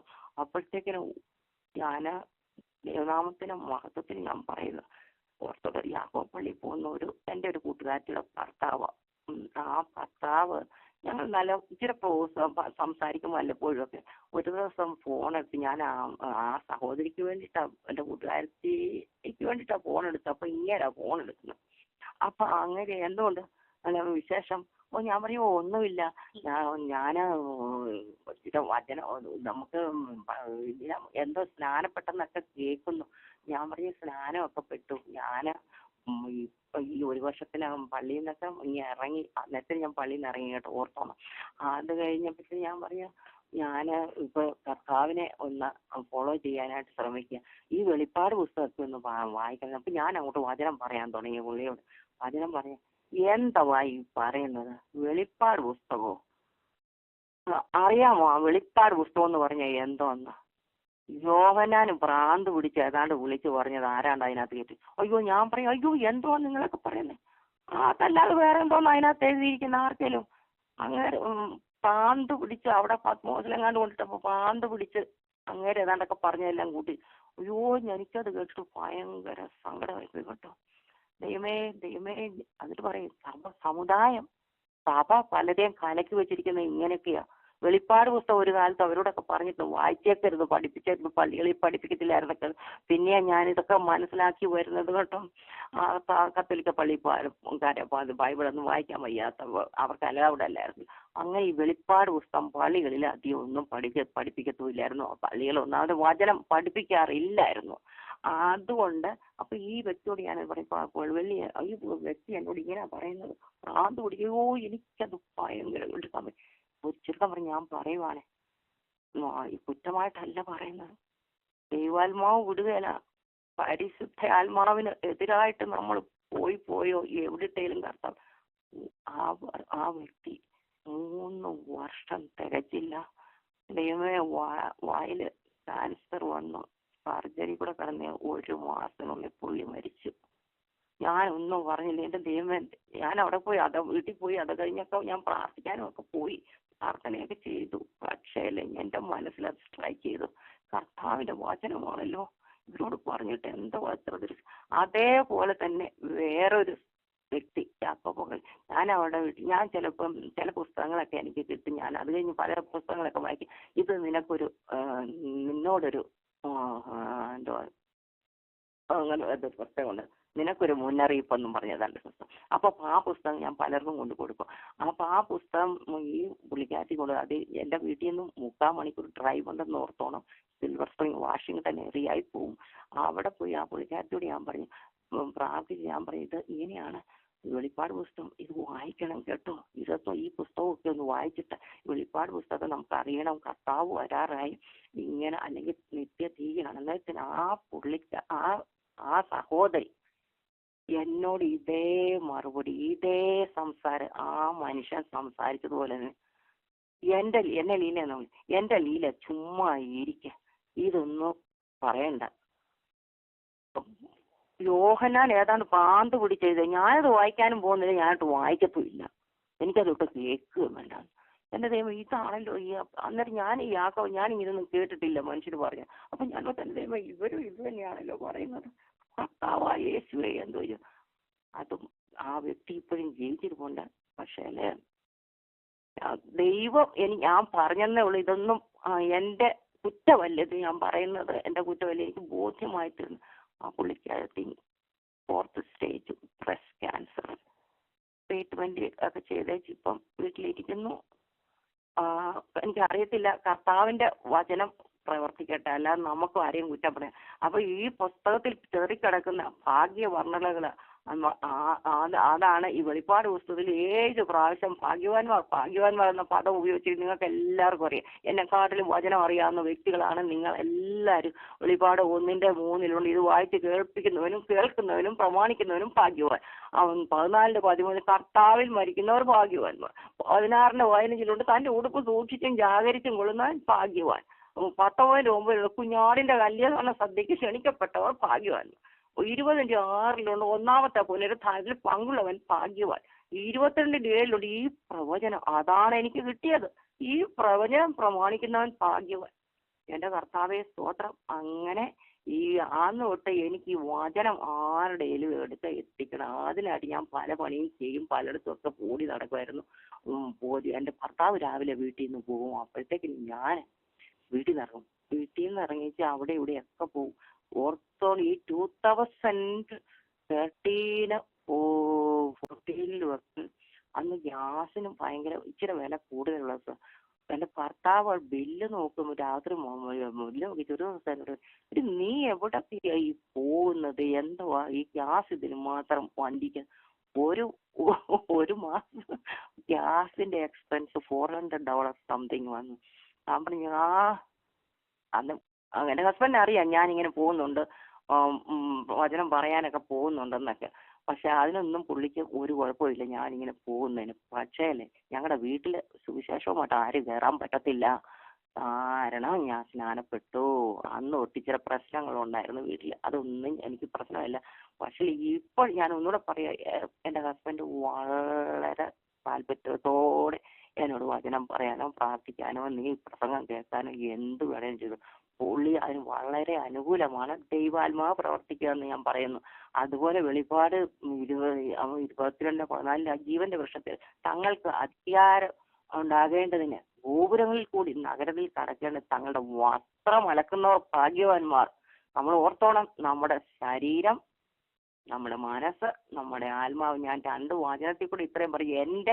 എന്റെ കുറ്റമാണ് ഞാൻ ഈ പറയുന്നത്. നിങ്ങൾ ആരൊക്കെ കേൾക്കുന്നുണ്ടോ, എന്തൊക്കെ നമ്മുടെ ദേഹത്തിൽ നിന്നും നമ്മുടെ മനസ്സിൽ നിന്നും നമ്മുടെ ദേഹിൽ നിന്നും നമ്മുടെ ആത്മാവിൽ നിന്നൊക്കെ മാറ്റേണ്ടത് ഇതെല്ലാം മാറ്റാനുള്ള സമയമായി. അല്ലെങ്കിൽ നമ്മളെല്ലാം അപ്പം ഞാൻ രക്ഷപ്പെട്ടു എന്ന് പറഞ്ഞാൽ നമ്മൾ അവിടെ കിടക്കത്തില്ലെന്നുള്ളത് സത്യമാണെന്ന് നമ്മളെല്ലാവരും മനസ്സിലാക്കിക്കോണം. എനിക്കതിപ്പോൾ ഒരു ഭയങ്കര ഒരു പ്രയാസമായി തീർന്നിരിക്കുകയാണ്. എൻ്റെ കർത്താവേ ദൈവമേ സ്തോത്രം. എത്ര പേര് കർത്താവിൻ്റെ അവിടെ കാണുമെന്ന് എത്ര മാത്രം നമ്മൾ വിശുദ്ധി പ്രാപിച്ചാലാണ് അപ്പുറം ഒന്ന് കിടക്കാൻ. എൻ്റെ സമയം തീരാറാണ്. ഞാൻ പെട്ടെന്ന് നിർത്തി ഒരു വാക്കുകൾ ഇതിനെപ്പറ്റി ഞാൻ അധികം പറയുന്നില്ല. അതേപോലെ എൻ്റെ കർത്താവ് ഞാൻ പറയാൻ വന്ന 3 വാക്യങ്ങളിൽ കൂടി പറയാമെന്ന് ഞാൻ പറയും. 3-ാമത്തെ പിറ്റേ ദിവസം 2012 ഫെബ്രുവരി 14 ഇത് 13 എന്നോട് ഈ വെളിപ്പാട് പറയുന്നത്. 14 സെയിം ടൈമിൽ വീണ്ടും വന്നു കർത്താവ് വന്നേച്ച് പറയുന്നു മലാക്കി 2:8. എനിക്ക് വായുകളൊന്നും അറിയത്തില്ല എന്ന്. മലാക്കി 2:8 മലാക്കി എന്തോ ആന്ന് പോലും എനിക്കറിയത്തില്ല. പ്രവചനമാണെന്നറിയാം, പക്ഷേ എന്തോ വായനത്തൊക്കെ പറയും. എന്തോ വായനകത്തോ അതും സെയിം തിങ് ഞാൻ പറഞ്ഞു. ഇത് 2:30 മണിയായിട്ടുള്ള ഞാൻ രാവിലെ നോക്കത്തുള്ളൂ എന്നും പറഞ്ഞേച്ച് കിടന്നു. ഇത് എല്ലാം 2 പ്രാവശ്യം എന്നോട് പറയും എല്ലാ കാര്യം. അപ്പൊ രാവിലെ ചെന്ന് നോക്കുമ്പോൾ നിങ്ങളോ വഴി മുട്ടുമാറി പലരെയും ഉപദേശത്താൽ ഇടറുമാറാക്കി ലേവിയുടെ നിയമം നശിപ്പിച്ചിരിക്കുന്നുവെന്ന് സൈന്യങ്ങളുടെ യഹോവ അരുളി ചെയ്യുന്നു. കർത്താവിന് മക്കളെ, നിങ്ങളെല്ലാവരും വചനത്തിൽ വളരെ അറിവും പരിചയമൊക്കെ. എനിക്കിതിനെപ്പറ്റി ഒരു പിടുത്തമില്ലായിരുന്നു. അത് കഴിഞ്ഞപ്പോഴത്തേന് എനിക്കിതും അറിയണം. അപ്പൊ ഞാൻ അതും വായിക്കാൻ തുടങ്ങി. അവിടെ ലേവിയുടെ നിയമം നശിപ്പിച്ചിരിക്കുന്നു പലരുടെ ഉപദേശം. അപ്പോഴും കർത്താവിന്റെ പലതും സ്വപ്നത്തിൽ കൂടെ കാണിച്ചത്. ഞാൻ ഈ പള്ളി കാണിച്ചത് ഈ അച്ഛന്മാര് കാണിക്കുന്നത്, ഈ ശവടക്കത്തിന് കാണിക്കുന്നത്, എന്റെ കർത്താവിന്റെ സ്തോത്രം പുണ്യവാളന്മാരോട് പ്രാർത്ഥിക്കുന്നത്, അതുപോലെ തന്നെ ആണ്ടുകുർബാന നടത്തുന്നത്. ഇതിലൊക്കെ മുമ്പായിട്ട് ഞാൻ ഇതിന്നൊക്കെ ഈ 1 വർഷത്തിനുള്ളിൽ ഞാൻ ആണ്ടുകുർബാനയ്ക്ക് കയറാതെ വന്നു. കാരണം ഇതിനൊക്കെ എല്ലാം തെറ്റാന്ന് എനിക്ക് മനസ്സിലാക്കിട്ട് അവസാനം ഇവരുടെ അപ്പച്ചൻ മരിച്ചു, ചേട്ടൻ മരിച്ചു, അമ്മച്ചി മരിച്ചു, അതിന്റെ കുർബാന ഉണ്ട്. അപ്പൊ ഞാൻ പള്ളി പോയാൽ ഞാൻ താഴെ ബേസ്മെന്റ് മേലോട്ട് പോകത്തില്ല. അപ്പോഴത്തേനും എന്റെ ഹസ്ബൻഡ് നാളെക്കേടായി തുടങ്ങി. ഹസ്ബൻഡ് 2-ാം പ്രാവശ്യം വന്നപ്പോഴത്തേനും പറഞ്ഞു. അത് കഴിഞ്ഞ് 3-ാം പ്രാവശ്യം വന്നപ്പോഴത്തേനും ഒരു കാര്യം ചെയ്യ, നിനക്ക് ഇതിന് മേലോട്ട് വരാൻ ഇഷ്ടമില്ലെങ്കിൽ നീ പള്ളി വരണ്ടെന്ന്. അത് കേട്ടതും എൻ്റെ നല്ല കാലമൊന്നും ഞാൻ വെച്ച് പോയിട്ടില്ല. അത് കഴിഞ്ഞ് ഞാൻ കിട്ട എൻ്റെ ഹസ്ബൻഡിനോട് പറഞ്ഞു, അവിടെ വെക്കുന്ന ഭക്ഷണം എനിക്ക് തൊടാൻ പറ്റത്തില്ല, അത് വിഗ്രഹാർപ്പിതമാണ്, ശപഥാർപ്പിതം, എന്താ അങ്ങനെ ഒരു പാട്ടുണ്ടല്ലോ, ശപഥാർപ്പിതം വിഗ്രഹാർപ്പിതം. അത് അത് അതും എനിക്ക് കഴിക്കാൻ പറ്റത്തില്ല, എനിക്കത് വേണ്ട. ഹല്ലേലൂയ, സ്തോത്രം. അപ്പൊ ഭർത്താവ് പറഞ്ഞു, ഓ അങ്ങനെ ആയി തുടങ്ങി. അപ്പൊ ഞാൻ പറയും, എനിക്ക് വേണ്ട, ഇവിടെ ഇപ്പൊ കൊണ്ടുവരിക വേണ്ട, മിച്ചം വരുന്നത് ആർക്കേലും എവിടെയെങ്കിലും കൊടുത്തേച്ച് പോരി, എനിക്ക് വേണ്ട എന്ന് പറഞ്ഞു. അപ്പൊ എന്റെ മക്കൾക്കും എല്ലാം ഇതെല്ലാം മനസ്സിലായി കേട്ടോ. അങ്ങനെ അത് പിന്നെ ഞാൻ ഈ ആണ്ട് കുർബാനയും എവിടെ വിളിച്ചാലും ഞാൻ പോകത്തില്ല. അതുപോലെ കുഞ്ഞുങ്ങളുടെ മാമോദിസായ്ക്ക് വിളിച്ചാൽ ഞാൻ പോകത്തില്ല. അതുപോലെ തന്നെ പല കാര്യത്തിലും പള്ളിയിലെ ചില കാര്യങ്ങൾക്കൊന്നും ഞാൻ പോകത്തില്ല. അത് കഴിഞ്ഞ് ഞാൻ പള്ളിയിലോട്ട് കയറിയിട്ടുമില്ല. 2013 തൊട്ട് ഞാൻ 2013 ആരംഭത്തൊട്ട് ഞാൻ പള്ളിയിൽ പോയിട്ടേ ഇല്ല. കാരണം കർത്താവ് പലതും എന്നെ കാണിച്ചു തന്നു. അവിടെ നടക്കുന്നത് ഈ വിഗ്രഹാരാധന, ഈ ബിംബാരാധന. മക്കളെ, ഒരു കാര്യങ്ങളും ഞാൻ പറഞ്ഞേക്ക്, ഞാൻ നിർത്തിക്കോളാം, എനിക്ക് സമയമില്ലാത്തതുകൊണ്ട് ഒരുപാട് കാര്യങ്ങളുണ്ട്.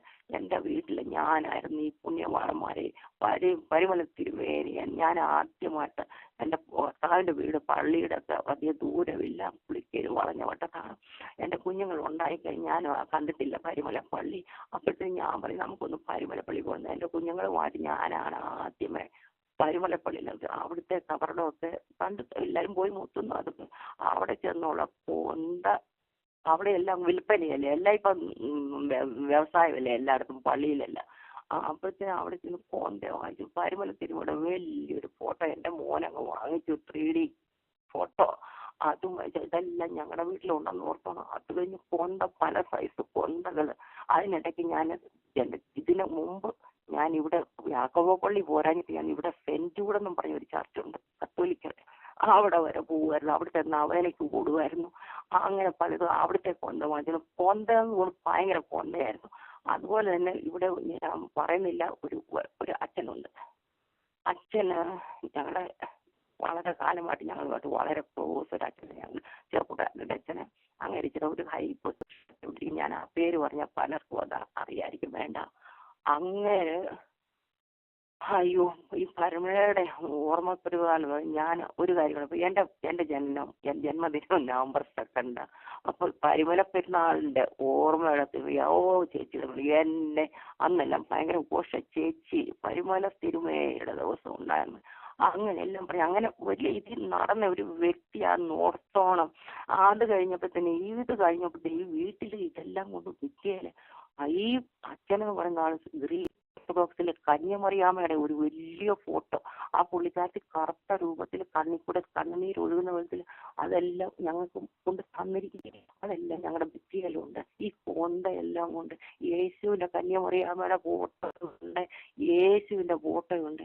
അയ്യോ, ഇതെല്ലാം കഴിഞ്ഞ് ഒരു ദിവസം ഞാൻ ഇങ്ങോട്ട് കയറി വന്നേച്ച് എന്നോട് കർത്താവ് പലതും കാണിച്ചു തന്നപ്പോഴത്തേക്കും ഞാൻ ഇങ്ങോട്ട് കയറി. എൻ്റെ ഭർത്താവില്ല വീട്ടിൽ, അന്ന് എൻ്റെ എല്ലാ മോൻ കല്യാണം കഴിച്ചിട്ടില്ല, അവൻ വീട്ടിലില്ല. അപ്പോഴത്തേക്കും ഞാൻ ഇങ്ങോട്ട് കയറി. ഈ ഫോട്ടോ എല്ലാം ഭിത്തിയിലിരുന്നത് മുഴുവനും എടുത്ത്, ഈ കൊന്ത മുഴുവനും എടുത്ത് ഞാൻ ആദ്യമേ ഒളിച്ച് ഇതെല്ലാം എടുത്തു വെച്ച് ഗരാജ് കൊണ്ട് ഒരു ടാഷിനകത്ത് കൊണ്ട് പതുക്കെ വെച്ചു. ഇനി എന്നെ ഇവിടെ വന്നാൽ എൻ്റെ ഹസ്ബൻഡ്, കാരണം കയറി വരുമ്പോഴേ എല്ലാവർക്കും അറിയാം ഈ ഭിത്തിയിലൊക്കെ ഏതോ മിസ്സാകുന്നു. ഞാൻ ഒന്നും നോക്കിയില്ല, എല്ലാം എടുത്ത് ഞാൻ ക്ലാസ്സിനകത്ത് കൊണ്ടുവച്ചു. അത് കഴിഞ്ഞ് എൻ്റെ ഹസ്ബൻഡ് വന്ന പുള്ളി അത് നോട്ടീസ് ചെയ്തു, പക്ഷെ എന്നോടൊന്നും ചോദിച്ചില്ല. അത് കഴിഞ്ഞ് എൻ്റെ മോൻ ഒരു ദിവസം ഇങ്ങോട്ട് കയറി, ma'am what happened, my photos everything, I know you throw it. ഞാൻ പറഞ്ഞു, എൻ്റെ മക്കൾ, ഞാൻ സാവധാനം പറഞ്ഞു, മക്കളെ ഞാൻ എടുത്തു, പക്ഷേ അതെല്ലാം ഞാൻ കൊണ്ട് കളഞ്ഞെന്ന് പറയും. ഒരാഴ്ച ഞാൻ ട്രാഷ് ക്യാനിൽ വെച്ചേച്ച് പിറ്റേ ആഴ്ച മുഴുവനും ഡംസ്റ്ററിൽ കൊണ്ട് ഡംപ് ചെയ്തു. അന്ന് ഈ പുണ്യവാളനും പാരിമലത്തിലുമേലിയും അമ്മയും മാതാവ് ഈ ഫോട്ടോ എല്ലാം ഞാൻ വലിച്ചെറിഞ്ഞു കേട്ടോ.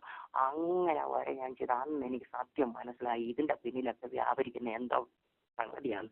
അങ്ങനെ പള്ളിയുമായിട്ട് ഈ പുണ്യവാളനുമായിട്ടുള്ള ബന്ധമെല്ലാം ഞാൻ അങ്ങ് നിർത്തി. അത് കഴിഞ്ഞ് ഞാൻ എൻ്റെ പള്ളിയില് ഇപ്പൊ കർത്താവിന്റെ ദാസൻ പറഞ്ഞല്ലോ, എൻ്റെ കൊച്ചുമോടെ മാമോദിസ ആയിരുന്നു. ഈ ഒക്ടോബർ 10 ആയിരുന്നു കൊച്ചുമോടെ എൻ്റെ ഇളയ മോൻ്റെ അവനൊരു കുഞ്ഞേ ഉള്ളു. അവളുടെ ബർത്ത്ഡേ ആയി. ഇന്ന് 1 വയസ്സ് അവൾക്ക് തികയുമായിരുന്നു. അപ്പോഴത്തേക്കും 10-ാം തീയതി ആയിരുന്നു, ഒക്ടോബർ 10-ാം തീയതി ആയിരുന്നു അവളുടെ മാമോദിസ. ഓർത്തഡോക്സ്. അപ്പൊ ഇവർക്ക് എല്ലാവർക്കും അറിയാം മാമോദിസയുടെ കാര്യം. എന്നോട് ആദ്യമേ പറഞ്ഞില്ല, കാരണം ഈ കൊറോണയൊക്കെ ആയത് കാരണം മാമോദിസ ഇവിടെ ജൂൺ തൊട്ട് പ്ലാൻ ചെയ്യുന്നു. എൻ്റെ മൂത്ത മോന് ഹൂസ്റ്റണിലോട്ട് മാറിയിട്ട് 1 വർഷമായി. ഇപ്പം അവന് 3 കുഞ്ഞു പിള്ളേരുണ്ട്, 3 പെൺമക്കള്. അവരും ഒക്കെ ആയിട്ട് പ്ലാൻ ഇട്ടു. പക്ഷെ ഞാൻ ഇത് അറിയുന്നില്ല. പക്ഷെ 2 ആഴ്ച മുമ്പ് എന്നോട് പറഞ്ഞു കുഞ്ഞിന്റെ മാമോദിസ 10-ാം തീയതി. അപ്പോഴത്തെ ഞാൻ എൻ്റെ ഹസ്ബൻഡിനോട് പറഞ്ഞു, അറിയാമല്ലോ ഞാൻ വരത്തില്ലെന്ന്, മോൻ്റെ അടുത്ത് നേരത്തെ പറഞ്ഞേക്കണം. അന്ന് തല കുലുക്കി. അപ്പോഴത്തേന് അത് കഴിഞ്ഞ് മാമോദിസയുടെ തലേ ദിവസം എൻ്റെ മോൻ വന്നേച്ച് പറഞ്ഞു, മമ്മി മോളെ ബാപ്റ്റിസം നാളെ, മമ്മി വന്നാൽ എനിക്ക് വളരെ സന്തോഷം, വന്നില്ലെങ്കിൽ I don't have no problem. ഞാൻ പറഞ്ഞു ഹല്ലേലൂയ, മക്കൾക്ക് അറിയാമല്ലോ മമ്മി വരത്തില്ലെന്ന്. ഞാൻ വരത്തില്ല മകളെ, മാമോദിസ എൻ്റെ കുഞ്ഞിൻ്റെ മാമോദിസ. എനിക്കതിനകത്ത് പങ്ക് ചെയ്തിട്ട് കാര്യമില്ലെന്ന് എനിക്ക് ശരിക്കും അറിയാം. അവിടെ ഭക്ഷണമൊന്നുമില്ലായിരുന്നു, കൊറോണയായിരുന്നു, വളരെ ചുരുക്കം 12 പേരൊക്കെ ഉള്ളായിരുന്നു. അങ്ങനെ മാമോദിസ നോക്കി ഞാൻ പോയില്ല. കർത്താവിൻ്റെ വചനം അനുസരിച്ചില്ലെങ്കിൽ, കർത്താവെ സ്തോത്രം, കൽപ്പന പ്രമാണിച്ചില്ലെങ്കിൽ അവരുടെ കർത്താവ് എന്തോന്നാ പറഞ്ഞിരിക്കുന്നത് നമ്മുടെ വചനത്തിൽ. ഞാൻ ഓർത്തു എന്തോ വിട്ടുപോരുകയും അതുകൂടെ പറഞ്ഞേക്ക് ഞാൻ നിർത്തുക. ദൈവമക്കളെ സ്തോത്രം സ്തോത്രം സ്തോത്രം, ഹല്ലേലൂയ. നിങ്ങൾ അവിശ്വാസികളോട് ഇണകളപ്പണ കൂടരുത്. നീതി കർമ്മ എന്തോ ഒരു ചേർച്ച, വെളിച്ചത്തിന് ഇരുളോട് എന്തോ ഒരു കൂട്ടായ്മ, ക്രിസ്തുവിനും ബലിയാളിനും തമ്മിൽ എന്ത് പൊരുത്തം. അല്ല, വിശ്വാസിക്ക് അവിശ്വാസിയുമായി എന്തോ ഓഹരി. ദൈവാലയത്തിന് വിഗ്രഹങ്ങളുടെ എന്ത് യോജിക്കും? നാം ജീവനുള്ള ദൈവത്തിന്റെ ആലയമല്ലോ. ഞാൻ അവരിൽ വസിക്കുകയും അവരുടെ ഇടയിൽ നടക്കുകയും ചെയ്യും. ഞാൻ അവർക്ക് ദൈവവും അവർ എനിക്ക് ജനവുമാവും എന്ന് ദൈവം അരുളി ചെയ്തിരിക്കുന്നു. അവരുടെ നടുവിൽ നിന്ന് പുറപ്പെട്ട് വേർപെട്ടിരിപ്പീരെന്ന് കർത്താവ് അരുളി ചെയ്യുന്നു. അശുദ്ധമായത് ഒന്നും തുടരുത്, എന്നാൽ ഞാൻ നിങ്ങളെ കൈക്കൊണ്ട് നിങ്ങൾക്ക് പിതാവും നിങ്ങൾ എനിക്ക് പുത്രന്മാരും പുത്രിമാരും ആയിരിക്കുമെന്ന്. കർത്താവ് ഇതെല്ലാം, ഈ വചനമെല്ലാം എനിക്ക് കിട്ടി, കർത്താവ് തന്നു. ആ ധൈര്യത്തില് ഞാൻ ഇന്ന് മുന്നോട്ട് പോകുന്നു. അങ്ങനെ ദൈവകൃപയില് ഇനി എത്ര പോരാട്ടം വന്നാലും അവന് വേണ്ടി ജീവിക്കുക, കർത്താവിന് വേണ്ടി മാത്രം നിലനിൽക്കുക എന്നുള്ള ഇതേ ഉള്ളൂ. എന്ത് എതിർപ്പ് വന്നാലും, അതല്ല എൻ്റെ ഹസ്ബൻഡിന് കുറേയൊക്കെ അറിയാം, പുള്ളി ഒരു ശല്യവും എനിക്ക് വേണ്ടി ചെയ്യുന്നില്ല.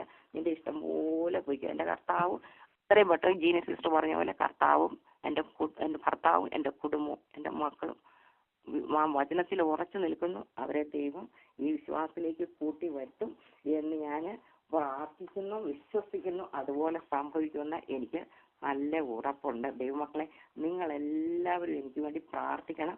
അതുപോലെ ഈ പറഞ്ഞ വചനം ഇതെന്റെ പേഴ്സണൽ ത്തിൽ കൂടെ എനിക്ക് എന്നോട് നേരിട്ട് കർത്താവ് ഇടപെട്ട് നമ്മൾ ഓരോരുത്തരും നമ്മളെ തന്നെ ശുദ്ധീകരിച്ച് നമ്മൾ ഏത് വിധത്തിൽ ജീവിക്കണം, അക്കരെ ആ നിത്യതയാണ് നമ്മുടെ ഓരോരുത്തരുടെയും ലക്ഷ്യമെന്ന് ഓർത്ത് നമുക്ക് മുന്നോട്ട് പോകാൻ കർത്താവ് എല്ലാവർക്കും കൃപ തരട്ടെ. ഞാൻ ഈ പറഞ്ഞതിൽ എന്തെങ്കിലും തെറ്റ് പറഞ്ഞിട്ടുണ്ടെങ്കിൽ അതെന്നോട് ക്ഷമിക്കണം. കാരണം ഇത് എനിക്ക് മറച്ചു വെക്കാൻ പറ്റത്തില്ല. നമ്മൾ ദേഹം, ദേഹി, ആത്മാവ്, പൊട്ട്, കണ്ണെഴുത്ത്, പുരിയമടി, അതുപോലെ തന്നെ മോടി, ആടമം, നമ്മൾ മാന്യമായിട്ട് വസ്ത്രം ധരിക്കണം. പുറമേ ഉള്ള ഭംഗിയല്ല. കർത്താവ് ഒരു വചനം പറഞ്ഞിട്ടില്ലയോ എന്ന് ദൈവമേ, ഹല്ലേലൂയ. ആ വചനം കൂടെ വായിച്ച് പറയണമെന്ന് എനിക്ക് ആഗ്രഹം ഉണ്ടായിരുന്നു. അതിനൊന്നും സമയമില്ലാത്തതുകൊണ്ട് ഞാനിപ്പോൾ പറയുന്നില്ല. ഹല്ലേലൂയ, സ്തോത്രം സ്തോത്രം. നമ്മളെ നമ്മുടെ എന്താ ഗൂഢ മനുഷ്യൻ എന്തായിരിക്കണമെന്നോ കർത്താവിന്റെ വചനം പറയുന്നുണ്ടല്ലോ. അങ്ങനെ ഒരു നമ്മുടെ പുറമേ ഉള്ള സൗന്ദര്യമല്ല, അകമേ അത് നമ്മൾ വെളിപ്പെടണം. കർത്താവിന് പ്രസാദപരമായിട്ട് ജീവിക്കാന് എല്ലാവരും ദൈവം സഹായിക്കട്ടെ എന്ന് പ്രാർത്ഥിക്കുന്ന ഈ കുടുംബത്തെ ഇതിലുള്ള എല്ലാവരും ദൈവം അനുഗ്രഹിക്കട്ടെ എന്ന് പ്രാർത്ഥിക്കുന്നു. ഞാൻ ഒരു വാക്ക് ഒന്ന് പ്രാർത്ഥിച്ചിട്ട് നിർത്താം. എന്റെ സ്തുതിയും പാട്ടുമേ എന്റെ സകല പ്രശംസയും യേശുവിൻ ക്രൂശിൽ മാത്രം. എന്റെ കൂടാരം പൊളിയുവോളം യേശുവിൻ ക്രൂശിൽ മാത്രം. എന്റെ കൂടാരം പൊളിയുവോളം എനിക്കായി ജീവൻ തന്ന യേശുവിലാണെനിക്കെല്ലാം. എനിക്കായി ജീവൻ തന്ന യേശുവിലാണെനിക്കെല്ലാം. അവൻ എന്നെ നടത്തിയിടുന്നു തിരുഹിതം പോലെയെന്നും. അവൻ എന്നെ നടത്തിയിടുന്നു തിരുഹിതം പോലെയെന്നും. ഹല്ലേലൂയ, സ്തോത്രം കർത്താവേ. അപ്പ പിതാവേ, അങ്ങയുടെ മുന്നിൽ നിൽപ്പാൻ ഒരു യോഗ്യതയുമില്ലാതിരുന്ന എന്നെ കർത്താവേ അങ്ങ് ഇത്രമാത്രം സ്നേഹിപ്പാനാണ് ഞാൻ എന്തുള്ളു കർത്താവേ. അപ്പ ഞാൻ ഇന്ന് കർത്താവെ ആദ്യമായിട്ടപ്പ ആരക്കയിലായിരുന്നുള്ളതെന്ന് എനിക്ക് അറിയത്തില്ല. അപ്പാണ് അപ്പൻ എന്നോട് പറഞ്ഞത്, എന്നെ നടത്തിയത്, എന്നെ കേൾപ്പിച്ചത് അനുസരിക്കുന്ന ഇയാളത്തെ കാണില്ല കർത്താവേ. ഹല്ലേലൂയ, ശ്രദ്ധിക്കുന്നത് മുട്ടാടുകളുടെ മേധസ്സിനെ കാണില്ല നല്ലതെന്ന് പറഞ്ഞ കർത്താവേ സ്തോത്രം. ആ വചനത്തിൽ ഉറച്ചെന്നോട് കർത്താവ് എന്ത് പറഞ്ഞാലും കർത്താവ് അപ്പനെ ഫോളോ ചെയ്യുവാൻ അന്ത്യം വരെ ഓടുവാൻ കർത്താവെ അവിടുന്ന് കൃപ തരണം. അടിയനെ കൃപ തരണം. എല്ലാ മക്കൾക്കും, ഇത് കേട്ടവർക്കും എല്ലാ ദൈവ മക്കൾക്കും അവിടുന്ന് കൃപ തരണം. ഈ ലൈനിലുള്ള എല്ലാവരെയും അപ്പാ അങ്ങയുടെ കരം വെച്ച് അനുഗ്രഹിച്ച് വാഴ്ത്തണം. നിത്യതയ്ക്കായിട്ടും എടുക്കണം. പ്രാർത്ഥന കേട്ടതിനായിട്ട് സ്തോത്രം. സകല യേശുവിന്റെ നാമത്തിൽ തന്നെ പിതാവേ, ആമേൻ. സ്തോത്രം. ഞാൻ ഇച്ചിരി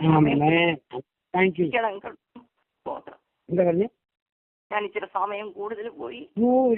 ഒരു കാര്യം ചെയ്യണം, വരുന്ന വെള്ളിയാഴ്ച ഞാൻ 1 മണിക്കൂർ വരാൻ പോവാ. പറയാൻ മൊത്തം പറയണം. ഈ പറഞ്ഞത് ഒന്നുകൂടെ ചേർത്ത് പറഞ്ഞാണ്. പറഞ്ഞ മൊത്തം പറഞ്ഞു. വരുന്ന വെള്ളിയാഴ്ച ഞാൻ സമയം തരിക, മൊത്തം പറഞ്ഞോളാം, ഒന്നും മറച്ചു വയ്ക്കരുത്. വാക്യങ്ങളൊക്കെ എടുത്ത് പറഞ്ഞു. ദൈവമായി ഈ സാക്ഷ്യം കേട്ടപ്പോൾ ഞങ്ങൾക്ക് എനിക്ക് ഭയങ്കര സന്തോഷമായിട്ടുണ്ട്. അതിന് സത്യത്തിൽ ഉറച്ചു നിൽക്കുന്നവരാണ്. എനിക്ക് സത്യം സാക്ഷ്യം പറയുമ്പോൾ എനിക്ക് കിട്ടിയ ഭാവം എന്ന് പറഞ്ഞു കഴിഞ്ഞാൽ, ഈ നവോമിയെ കിട്ടുന്ന 2 പേരും കരഞ്ഞു. ആരാ? ഓർത്തയും നവോം യൂത്തും കരഞ്ഞു. 2 പേരും കരച്ചിന് കുഴപ്പമൊന്നുമില്ല. കെട്ടിപ്പിടിക്കാൻ വാവിട്ട് കരഞ്ഞു. നല്ലത് കരഞ്ഞു കഴിഞ്ഞിട്ട് നവോമി പറഞ്ഞു, മക്കളെ നിങ്ങൾ എൻ്റെ കൂടെ വന്നാൽ കാര്യം കല്യാണം കഴിക്കാൻ വിഷയം നടക്കത്തില്ല. നിങ്ങളുടെ സ്വന്തം പൗരങ്ങളിലേക്ക് പോകും. അപ്പോഴുണ്ടല്ലോ നമുക്കറിയാവുന്ന ഓർപ്പ് തിരിച്ചാൽ പോയി. ഭാവിയെ ചിന്തിച്ചപ്പോൾ തിരിച്ചു പോയി. എന്നാൽ യൂത്ത് ഉണ്ടല്ലോ, എന്റെ ദൈവം നീ എവിടെ മരിച്ചടക്കപ്പെടുമോ അവിടെ ഞാൻ മരിച്ചടക്കാം. ഞങ്ങളുടെ ആ ദൈവത്തെ പറ്റിയുള്ള എരിവ് അത് യൂത്തിനെ തിന്നാണ്. അതുകൊണ്ട് യൂത്തിന്റെ പേരിൽ ഒരു പുസ്തകം ബൈബിളില് യേശുവിന്റെ ജീനിയോളജി വരെ വന്നു. ഓർത്ത് ഞാൻ ദൈവത്തെ ശ്രദ്ധിക്കാൻ കൃത്യമായി അധികം താമസിക്കത്തില്ല. അവരെല്ലാം കുടുംബമായി അവരെല്ലാവരും ഈ സത്യത്തിലേക്ക് കടന്നു. അതിനേറ്റ് പ്രാർത്ഥിച്ചാൽ മതി. ഒരു കൂട്ടസ്നാനം അവിടെ നടക്കും. കൂട്ടസ്നാനം എല്ലാവരും കടന്നു നമുക്ക് സ്നാനപ്പെടും. അതങ്ങനെ നടക്കും. ജീവനുള്ള ഒരു സഹോദരൻ നന്ദി ഞാൻ കാണും. പറഞ്ഞത് ഞാനത് എപ്പോഴും പറയും, ജീവനുള്ള ദേശം ഞാൻ അവരുടെ നന്മ കാണുമെന്ന്. അതാ വാക്ക് എനിക്ക് തന്നു. ഒന്നൊന്നും പേടിക്കണ്ട സിസ്റ്റർ, ചെയ്യാനുള്ളത് ശക്തമായിട്ട് ചെയ്തു. എനിക്ക് ചിലപ്പോൾ ആ തിടുക്കവും ആവേശവും എനിക്ക് വളരെ ഇഷ്ടപ്പെട്ടു. 24 വയസ്സുണ്ടായിട്ടും ഇതൊക്കെ പെട്ടെന്ന് തന്നെ ചെയ്യാനും അതൊക്കെ കൊടിയണം എന്നൊക്കെ ആഗ്രഹമുണ്ടെന്ന് പറയാമോ. കർത്താവിനുള്ള സ്നേഹം എനിക്ക്. അതുകൊണ്ട് അപ്പോസ്തലനായ ക്രിസ്തുവിന്റെ സ്നേഹം എന്നെ നിർബന്ധിക്കുന്നു. എല്ലാവർക്കും എല്ലാം അയച്ചിരുന്നു. എന്റെ ഉദ്ദേശം എന്ന് പറയാം, ഒരാളോട് കർത്താവ് രാജ്യത്തേക്ക് ആവപ്പെടണം. അതിനുവേണ്ടി റെക്കോർഡ് ചെയ്ത് പലർക്കും അയച്ചു കൊടുക്കുന്ന ഉദ്ദേശമൊന്നുമില്ല. തിടുക്കം, ആവേശം അത് ഇനിയും വർദ്ധിക്കട്ടെ. നേർത്തോടുകളിലേക്ക് ചെല്ലുവാൻ കാക്ഷിക്കുന്ന പോലെ ദൈവം എന്റെ ആത്മാവ് നിന്നോട് ചെല്ലുവാൻ കാക്ഷിക്കുന്നു. അധികം താമസിക്കുന്നതിന് മുമ്പ് സത്യം വീട്ടിൽ ചില കാര്യങ്ങൾ ദൈവം ചെയ്യാൻ പോവാ. ഹസ്ബൻഡും എല്ലാവരെയും ദൈവം തൊടാൻ പോവാ. അതിനുവേണ്ടി പ്രാർത്ഥിക്കാൻ പോവാ. കർത്താവെ എന്റെ ദാസിയോട് പ്രാർത്ഥിക്കുന്നു. എന്റെ ദാസിക്ക് കൊടുത്ത ദർശനത്തിനായി സ്തോത്രം. കർത്താവേ സ്തോത്രം, അത്ഭുതം പ്രവർത്തിക്കണമേ എന്ന് ഞാൻ പ്രാർത്ഥിക്കുന്നു. ഭവനത്തെ എന്നെ അനുഗ്രഹിക്കണമേ. എന്റെ കർത്താവേ, ദാസിയുടെ ഹസ്ബൻഡിനെ ഓർത്ത് പ്രാർത്ഥിക്കുന്നു. അധികം താമസിക്കുന്ന മുമ്പ് കർത്താവിനെ പിൻപറ്റുവാൻ രൂത്ത് നവോമിയുടെ പ്രകാരം പോയതുപോലെ ഹസ്ബൻഡും കൂടെ എന്റെ ദൈവം എന്റെ ദൈവം നീ എവിടെ മരിച്ചിടക്കും അപ്പം ഞാൻ മരിച്ചിടക്കപ്പെടും തീരുമാനമെടുക്കുന്നുണ്ട്. ഈ ദിവസത്തിന് മുന്നേ വരുവാൻ തക്കൊണ്ണം എന്റെ ദാസിനെ സഹായിക്കണം. യഹോവാഭക്തനായ പുരുഷനാർ തിരഞ്ഞെടുക്കണമെന്ന വഴി യഹോവാവിനെ കാണിച്ചു. കർത്താവിന്റെ ദാസിയെ അനുഗ്രഹിക്കണമേ, വീണ്ടും അനുഗ്രഹിക്കണമേ. മക്കളെ എല്ലാവരെയും അനുഗ്രഹിക്കും, കൊച്ചുമക്കളെ അനുഗ്രഹിക്കണമേ. അനുഗ്രഹിക്കപ്പെട്ടവരായി കർത്താവിന്റെ വേലയിലായിരിക്കാൻ തൊക്കെ സഹായിക്കണേ. ഭാഗ്യവശാൽ ബോവസിന്റെ വയലിലായിരിക്കാൻ തൊക്കെ അവർക്കും സഹായിക്കണമേ. കേട്ട ഞങ്ങളെ എല്ലാവരെയും ഞാൻ അനുഗ്രഹിക്കണമേ. തീരുമാനത്തിന് ഉറച്ചു നിൽക്കുവാൻ പുറമേയുള്ള ആഡംബര ഭംഗികളൊന്നുമല്ല കർത്താവേ, ഗൂഢമനുഷ്യൻ തന്നെ അയച്ചു. പുറമേയുള്ള ചപ്പനും ചവറും പോയി ഞങ്ങളുടെ പ്രത്യാശ നഷ്ടപ്പെട്ടു പോവാൻ കർത്താവേ സ്തോത്രം സമ്മതിക്കരുതേ എന്ന് പ്രാർത്ഥിക്കുന്നു. ഞങ്ങളുടെ ശരീരങ്ങളെ ജീവനും വിശുദ്ധിയുള്ള യാഗമായി ഒവയ്ക്ക് സമർപ്പിക്കുവാൻ 2 കൊരിന്ത്യർ 7-ാം വാക്യത്തെ നിങ്ങൾ വായിക്കുന്നുണ്ട്. പ്രിയമുള്ളവരെ, ഈ വാക്യത്വങ്ങൾ നിങ്ങൾക്കുള്ളതുകൊണ്ട് നിങ്ങൾ ആത്മാവിനെ ജഡത്തിന്റെ സകല കന്മഷവും പോക്കി ദൈവഭയത്തിൽ വിശുദ്ധിയെ തേച്ചോളാൻ. വിശുദ്ധിയില്ലാതെ ആർക്കും ദൈവത്തെ കാണാൻ കഴിയത്തില്ലല്ലോ. കർത്താവെ, ദൈവത്തിന്റെ ഇഷ്ടം ഞങ്ങളുടെ ശുദ്ധീകരണമാണല്ലോ. ഈ ദിവസങ്ങൾ ഞങ്ങളെ തന്നെ ശുദ്ധീകരിക്കുക. കർത്താവിന് വേണ്ടി ഏത് വായിച്ചിരുവാൻ നിങ്ങളെ സഹായിക്കണമേ. ജഡത്തിന്റെ ചിന്ത മരണം എന്ന് വായിക്കുന്നുണ്ട്. ജഡത്തെ അനുസരിച്ച് നടക്കുവാനല്ല, ആത്മാവിനാൽ ജഡത്തിന്റെ ക്രിയകളെ മരിപ്പിച്ചുകൊണ്ട് ആത്മാവിൽ ജീവിപ്പാന്റെ കൊണ്ട് നീ സഹായിക്കണമേ. ദൈവോർവോദ്യമായി പാടണമേ. ആവശ്യങ്ങൾ വേണ്ടി നിങ്ങളെ സഹായിക്കണമേ പ്രാർത്ഥിക്കുന്നു. രാത്രി പ്രാർത്ഥിക്കുവാനുള്ള ആത്മാവിനെ എല്ലാവരുടെ മേൽ പകരണം ഞാൻ പ്രാർത്ഥിക്കുന്നു. അന്യമീഞ്ഞ് വർദ്ധിച്ചപ്പോൾ അവർക്കുണ്ടായതിലധികം ആത്മാവിൽ പോരാടി പ്രാർത്ഥിക്കുവാൻ എല്ലാവരെയും സഹായിക്കണം. ആത്മാവിൽ ഞങ്ങളെ ഒന്ന് എടുക്കണമേ എന്ന് പ്രാർത്ഥിക്കുന്നു. നദിയിലത്തേക്ക് പ്രവാചകനെ കൊണ്ടുപോയ പോലെ ഈ രാത്രിയിരുന്ന് കണ്ണുനീരോട് പ്രാർത്ഥിപ്പാൻ, പ്രത്യേകിച്ച് ഈ രാജ്യത്തിന് വേണ്ടി പ്രാർത്ഥിപ്പാൻ നിങ്ങൾ ഒരുക്കണമേ എന്ന് പ്രാർത്ഥിക്കുന്നു. പ്രസിഡന്റ് ട്രംപിന് വേണ്ടി ഞാൻ പ്രാർത്ഥിക്കുന്നു. അദ്ദേഹത്തിന്റെ ഫാമിലിക്ക് വേണ്ടി പ്രാർത്ഥിക്കുന്നു. വൈസ് പ്രസിഡന്റിനായി പ്രാർത്ഥിക്കുന്നു. കർത്താവേ, നീ സഹായിക്കണമേ. എങ്ങനെയാണ് എന്ന് ഞങ്ങൾ അറിയുന്നില്ല, പക്ഷെ നിനക്ക് സൗളും അറിയാം. നീ സഹായിക്കണമേ. ഈ രാജ്യത്തോട് കരുണ കാണിക്കണമേ എന്ന് നിങ്ങൾ ഒരുമിച്ച് പ്രാർത്ഥിക്കുന്നു. കൃപ വരണമേ. സർവേശ്വരനും പിതാവേ കേൾക്കുകയാണ്. Thank you sister, thank you very much. വരുന്ന വെള്ളിയാഴ്ച സിസ്റ്റർ തന്നെയാ 1 മണിക്കൂറുണ്ട്. ശരി, എന്ന് ദൈവം അനുഗ്രഹിക്കട്ടെ. വരുന്ന വെള്ളിയാഴ്ച മനിൽ എബ്രഹാം പാസ്റ്റർ മനിൽ എബ്രഹാം ലൈൻ